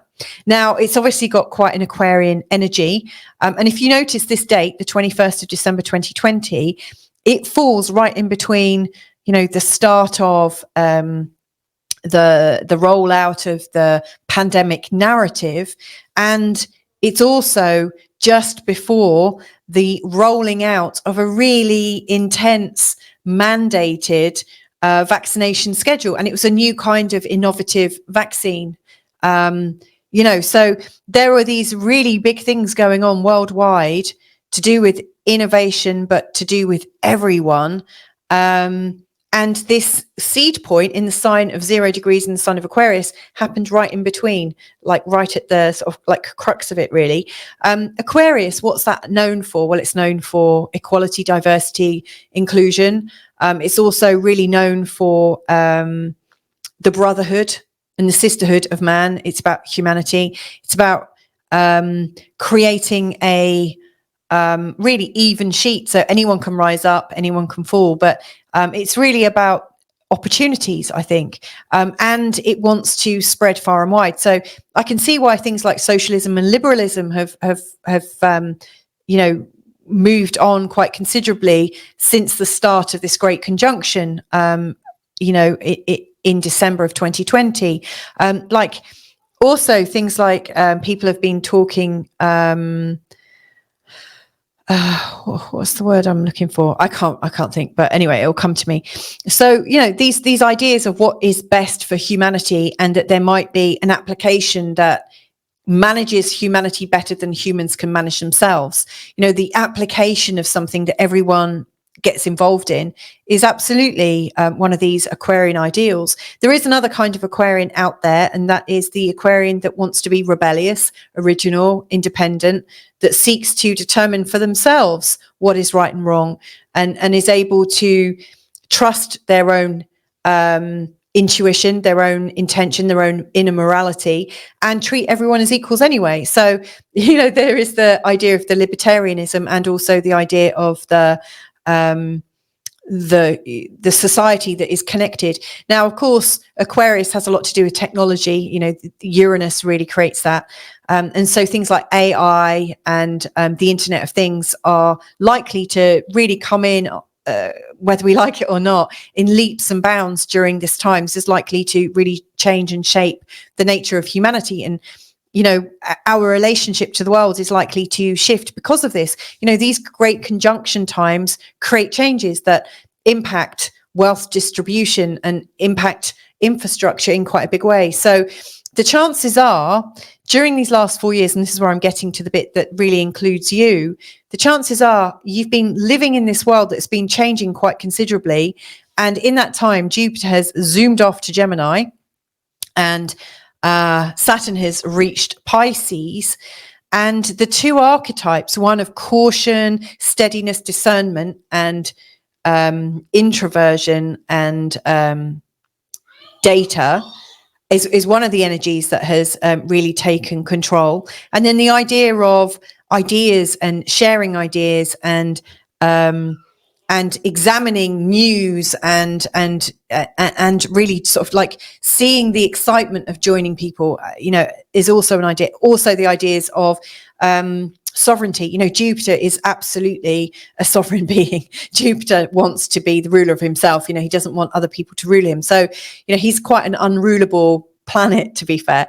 So you've got these two archetypes, the sort of bombastic, enthusiastic, hopeful, optimistic, possibly buffoon, versus and also Jupiter can be magnificent too, I should say that. And then you've got the Saturnian, possibly great statesman, but possibly mean-hearted. You know, they both have a positive and negative. And again, you can see that at the beginning of this video. I really explore these great ages and the impacts of them to some level. But how have these archetypes been playing out in your life? And how has your life changed because of this new seed point? And what has that meant for you? You know, these squares are showing where there's a fraction, fracturing, in fact, a fracturing in the sense of our responsibilities, a fracturing in terms of how we're managing ourselves and how we're managing our own lives. Like, do we have agency right now, or have we given it up, or has it been taken away?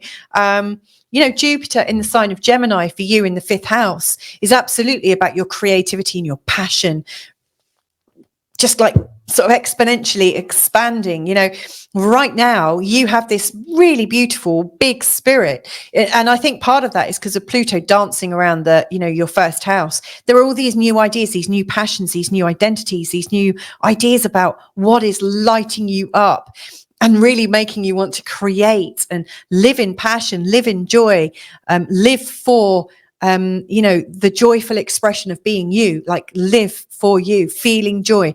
There is this really big energy that is really sort of encouraging you to follow your bliss, to really enjoy life, not to suffer life. And then at the other end of the spectrum, there's this very sensible Saturn moving through your 2nd house. And trust me, Saturn going through the 2nd house can be quite painful, because, you know, Saturn is about our earnings. So often our earnings take a drop, or we get more serious about regulating our earnings. It's also a time and a place where we're considering our self-esteem. So you might have felt that your self-esteem has been quite boundaried, that it's taken a knock. You might not feel as confident as usual. You may have felt that your self-esteem can only really rise up if you're being endorsed by some of these Saturnian ideas. So, you know, if you're not one of us, you know, you're not important. So you may have felt pressure to be in a certain way. And you might have even felt that your earnings have been affected. You know, like if you are truly yourself, you might not earn as much, but if you follow a particular party line or follow a particular way of being, that all of a sudden things get easier. You know, the money is lubricating your life somehow. So these are quite pressured, you know, because on the one hand, there's this deep need to self-express and to absolutely be yourself. And on the other hand, there is this feeling that if I don't follow the status quo, or where I might get the social credit scores, that my career might be over. So there's a lot to do with survival. But, you know, what is the question of survival for you is, and again, survival, you know, Pluto in the 1st house is all about survival. But what does survival mean to you? Does survival mean being able to pay your way, or does survival mean being who you are? Crikey, what a conundrum. So these are the kind of pressures that are really coming up in a big way right now.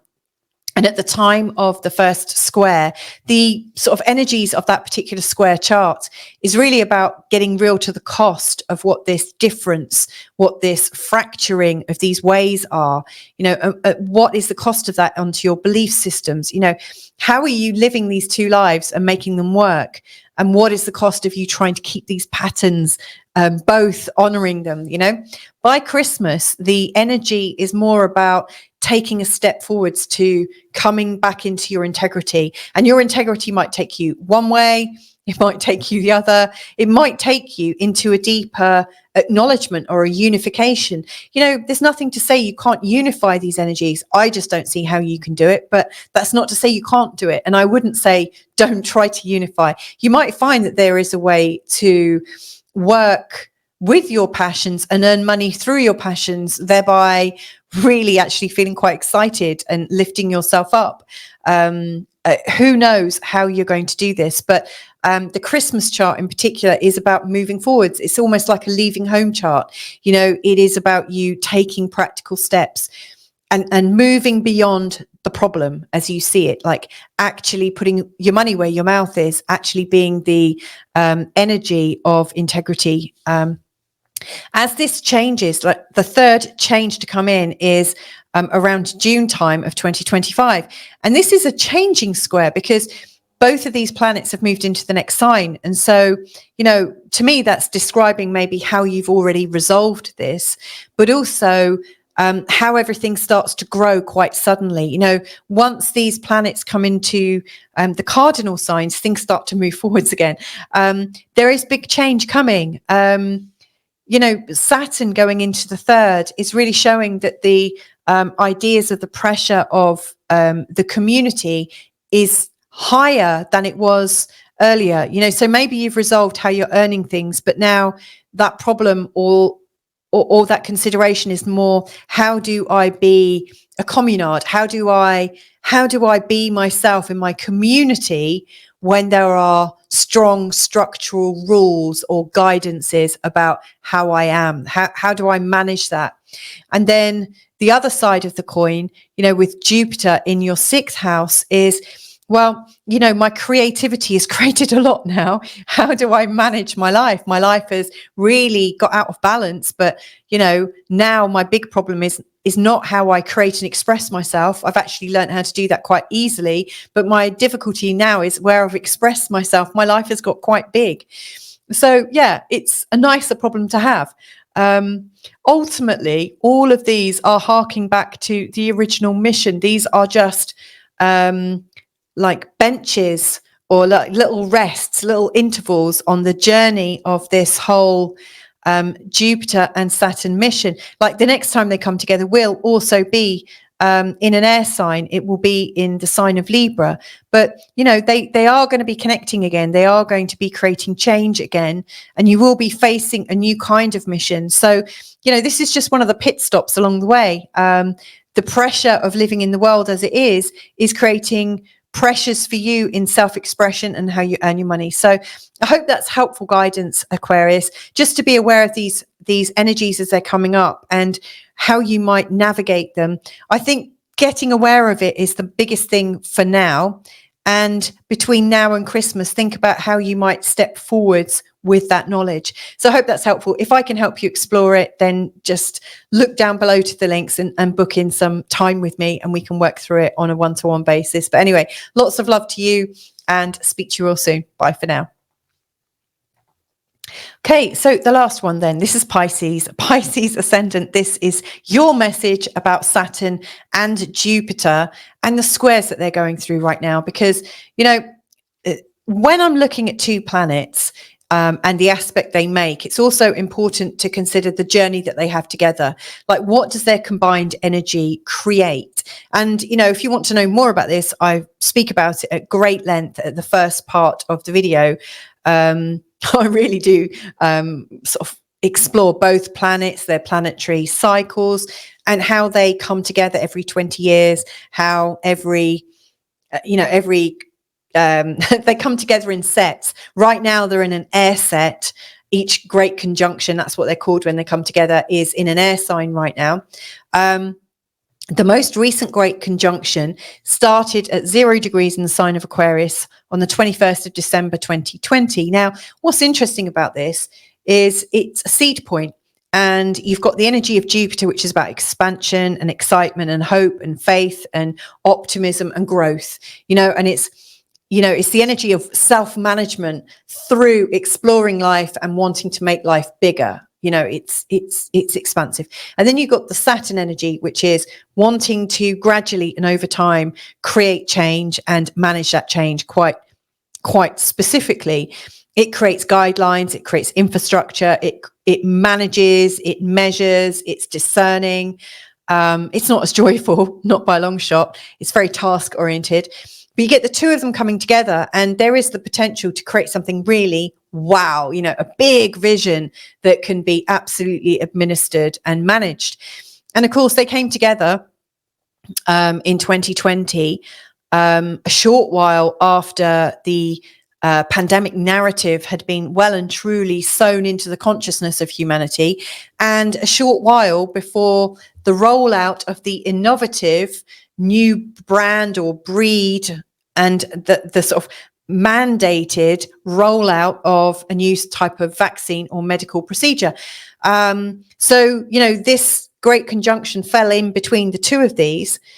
Now it's at 0 degrees Aquarius, so a certain amount of innovation is expected, a certain amount of technology is expected, AI is likely to get involved, and the sign of Aquarius is very much about the collective. It's like the collective of humanity. It's the brother and sisterhood. It's not necessarily identified in as much as it's not about a person, it's about everyone. You know, it's not about sovereignty so much as it is about almost like well, some people call it communism even. You know, this is, you know, there is a new idea about a world that's being created right now. And it's no surprise either that Pluto right now is dancing between these 2 points.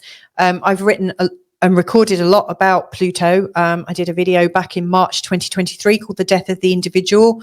I also recorded a Pluto and Aquarius thing in January, where I really talk about the different energies of Pluto in Aquarius and what he might be trying to create, like a worldwide, you know, at one level, it appears in the last 4 years that a great big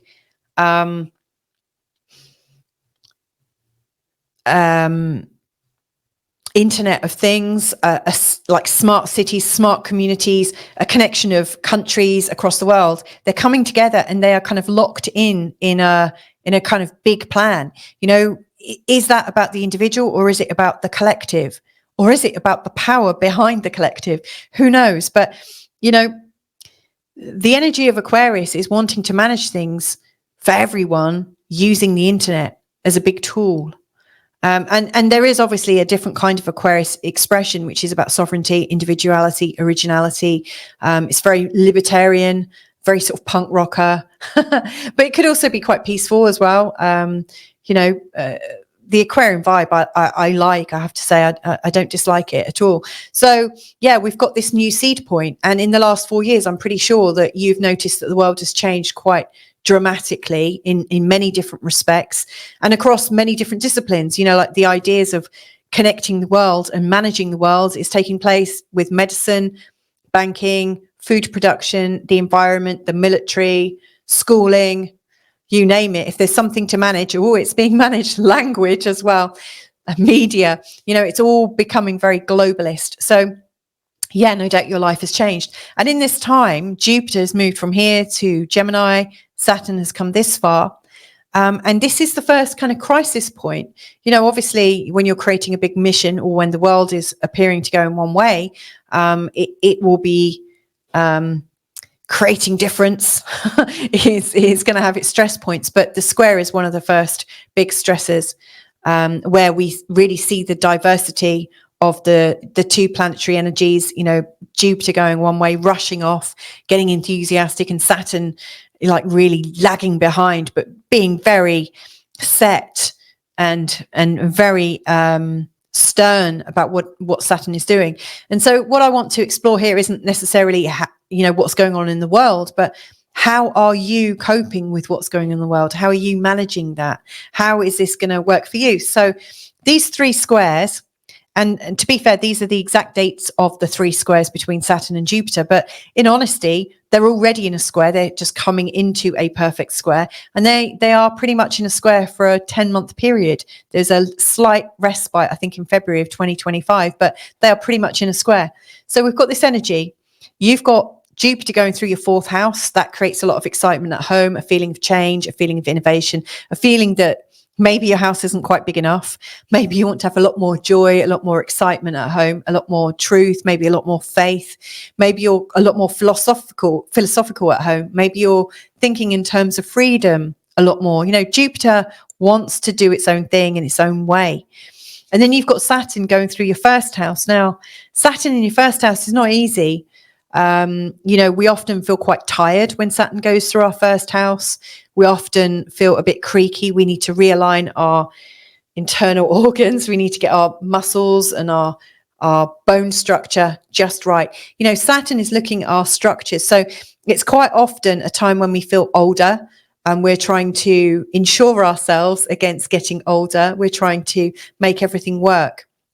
We might also be feeling quite serious about our life and about our contributions and about how we're going to survive. Survival is very important when Saturn's going through your 1st house.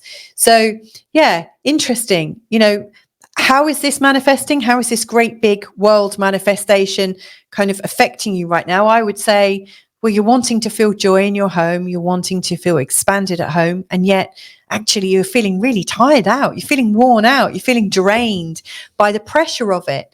And where is that pressure coming from? Well, unconsciously, this Pluto point and this seed point, this new mission, this new direction, it's coming from, like it's almost lodged in your unconscious mind. Maybe you've got some big reactions going on. It's in your 12th house. It feels like maybe something that you're having reactions to. Maybe it's reminding you of a big time when you had to fall into line. I don't know. Pluto going through the 12th often shows us where we have difficulties with authority, where authority is trying to impact us at a very private level. As far as I can see it, there's a seriousness about your survival, maybe because you're a little bit suspicious of what's going on behind the scenes, but it feels like you're worn out and you're wondering, well, if I don't get my health back into gear, if I don't start to feel vibrant again and get my bones all working nicely and, recover my ligaments and my muscles and stuff, if I don't feel that sense of vitality, how will I be able to earn money and support myself? And yet at the same time, there is this feeling that actually all is well. I need to feel joyful at home. And actually, if I can feel joyful, this will fall into place. Interesting. So right now, I think the first square is about awakening to the cost of the difference, so you might be feeling serious and yet it feels like home is trying to take you out of your seriousness. So there might be a bit of conflict, in particular with a partner that's saying, relax, unwind, come on, let's be a bit frivolous. You might be feeling that money is kind of hemorrhaging out of your 4th house, out of your home, and yet you're trying to conserve things for a rainy day. You're trying to save because you're worried about things. So the first thing is to get absolutely aware of where you're feeling conflicted, where you're feeling frustrated, where you're fracturing, and what's the cost of these two belief systems or these two pressures that are going on in your life right now. The second square, as it's coming in, is really, really strong around Christmas Eve. And this is the one that I think is the one where we're taking a step forwards. This planetary coding for this particular square has us moving forwards. It has us taking a step because we actually at this point know where our integrity is. We know how we need to move forwards. It's a bit like having the seriousness to leave home, knowing how to survive on your own. So maybe in your need to survive, you already know what you need to do to be able to survive the next 3 months, 6 months, 12 months, 10 years to the rest of your life, and that's one of the difficult things is if you're realizing there's this new idea or world emerging, you might be really concerned about how you live out the rest of your life with that. I really don't know. What I do know is where this is showing up in your chart. The 12th house often shows up in a place of our fears. So, I think the Christmas square is about you feeling like you're taking responsibility for the fears that you can't manage. And you've worked out a way to make it okay. You've worked that out. And so it's about you stepping up and stepping forwards. Now, this all changes as we're going into 2025. And trust me, 2025 has got some massive astrology. I mean, really since 2020, right the way through to 2030, I just see there's such big societal changes going on that, it's no wonder we're feeling a little bit cooked or a little bit surprised and startled and possibly overwhelmed. But the big change, I think, that's coming in terms of this Saturn and Jupiter square, mid-June, we've got this feeling of big change. This particular chart is full of energy. It's got sudden growth written all over it and the vulnerability that happens when you suddenly grow. I mean, if you think about sudden growth, like I always think of, I've got young kids. So all of a sudden they grow long legs and all of a sudden they don't look like they fit their body properly. That's what happens when we suddenly grow. Maybe your support structures aren't quite there yet. So there's a bit of vulnerability. So what you need to practice maybe between Christmas and mid-June of next year is to think, okay, well, if I'm going to grow in this direction, how can I anchor myself even if it gets out of control? How can I anchor myself if my new idea like shoots me forward suddenly? You know, so these are all considerations that you might want to like. These are things you might just want to park up and be ready to consider as you're coming up to Christmas. The thing that really strikes me about this square as we're going into the new year, and that is that by the time of this next square, we've actually got Saturn in the second house and sign of Aries, and Jupiter in the sign of Cancer in the fifth house. You know, so they have moved on. Now, Jupiter's very happy in the sign of Cancer. He's exalted in the sign of Cancer. And to me, this is a time when you actually feel very supported by following your passions. You know, it strikes me as a time that when you're following your passions, you know who you are. And when you know who you are, you can survive so much more easily. You know, it just feels really natural. But Saturn coming through the second is bringing up a new dynamic, and that is of earnings. So I do think this is probably the part of the chart that you need to focus on more. And that is, you know, your longevity, your feeling that you can make it, the feeling that you have what it takes to be able to resource your life in the way that you would like to. So there's a few things to consider there. It sounds a bit somber at the end, and I that's not how I want it to come across. I really don't. You know, I do think these Saturn squares and Saturn Jupiter squares, they bring out the best in us. You know, they test us. You know, it's like a stress test. It's finding out where we're strong, and it's also finding out where there's weaknesses. So please don't see this as something to beat yourself with. I'm sharing this with you so that you can consider what is the thing that's most likely to crack under the strain of it and where you're strongest. So you might choose to build on the thing that you're strongest at. Anyway, if I can be of help to you, if you've got anything you want to chat through, or for me to just record something about your chart in private, then just check out the links in the description below. I really am here to help out as much as I can. Feel free to invite me to work with you, but sending you lots of love as we come into this time of the square, you know, when the cost of our new vision, or maybe not our vision, but the vision we are somehow part of, is really starting to take hold. You know, sending you lots and lots of love, and we'll speak to you real soon.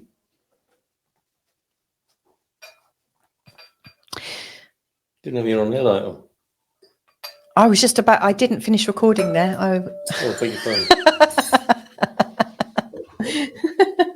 That was my husband coming in with a glass of wine. He's about to do an online meetup of some sort. Anyway, to finish off this video, like these are testing times. These times are sent to really help us see where we are strong, where we are resilient, where we have extra energy, and also maybe where we don't have extra energy. You know, these are the times that are informing us of what we might need to work on, and also showing us where we've got ease and grace and joy and space. So please do use these forecasts to help you plan ahead and help you make sense of these quite confusing times. You know, this is a time when we can come together and build unity in our lives, or when we can choose to move towards one side that just feels so much easier for us. So there you go. As ever, the choice is always yours, but take care. And if I could be of any further help, then just get in touch. Lots of love to you. Bye for now.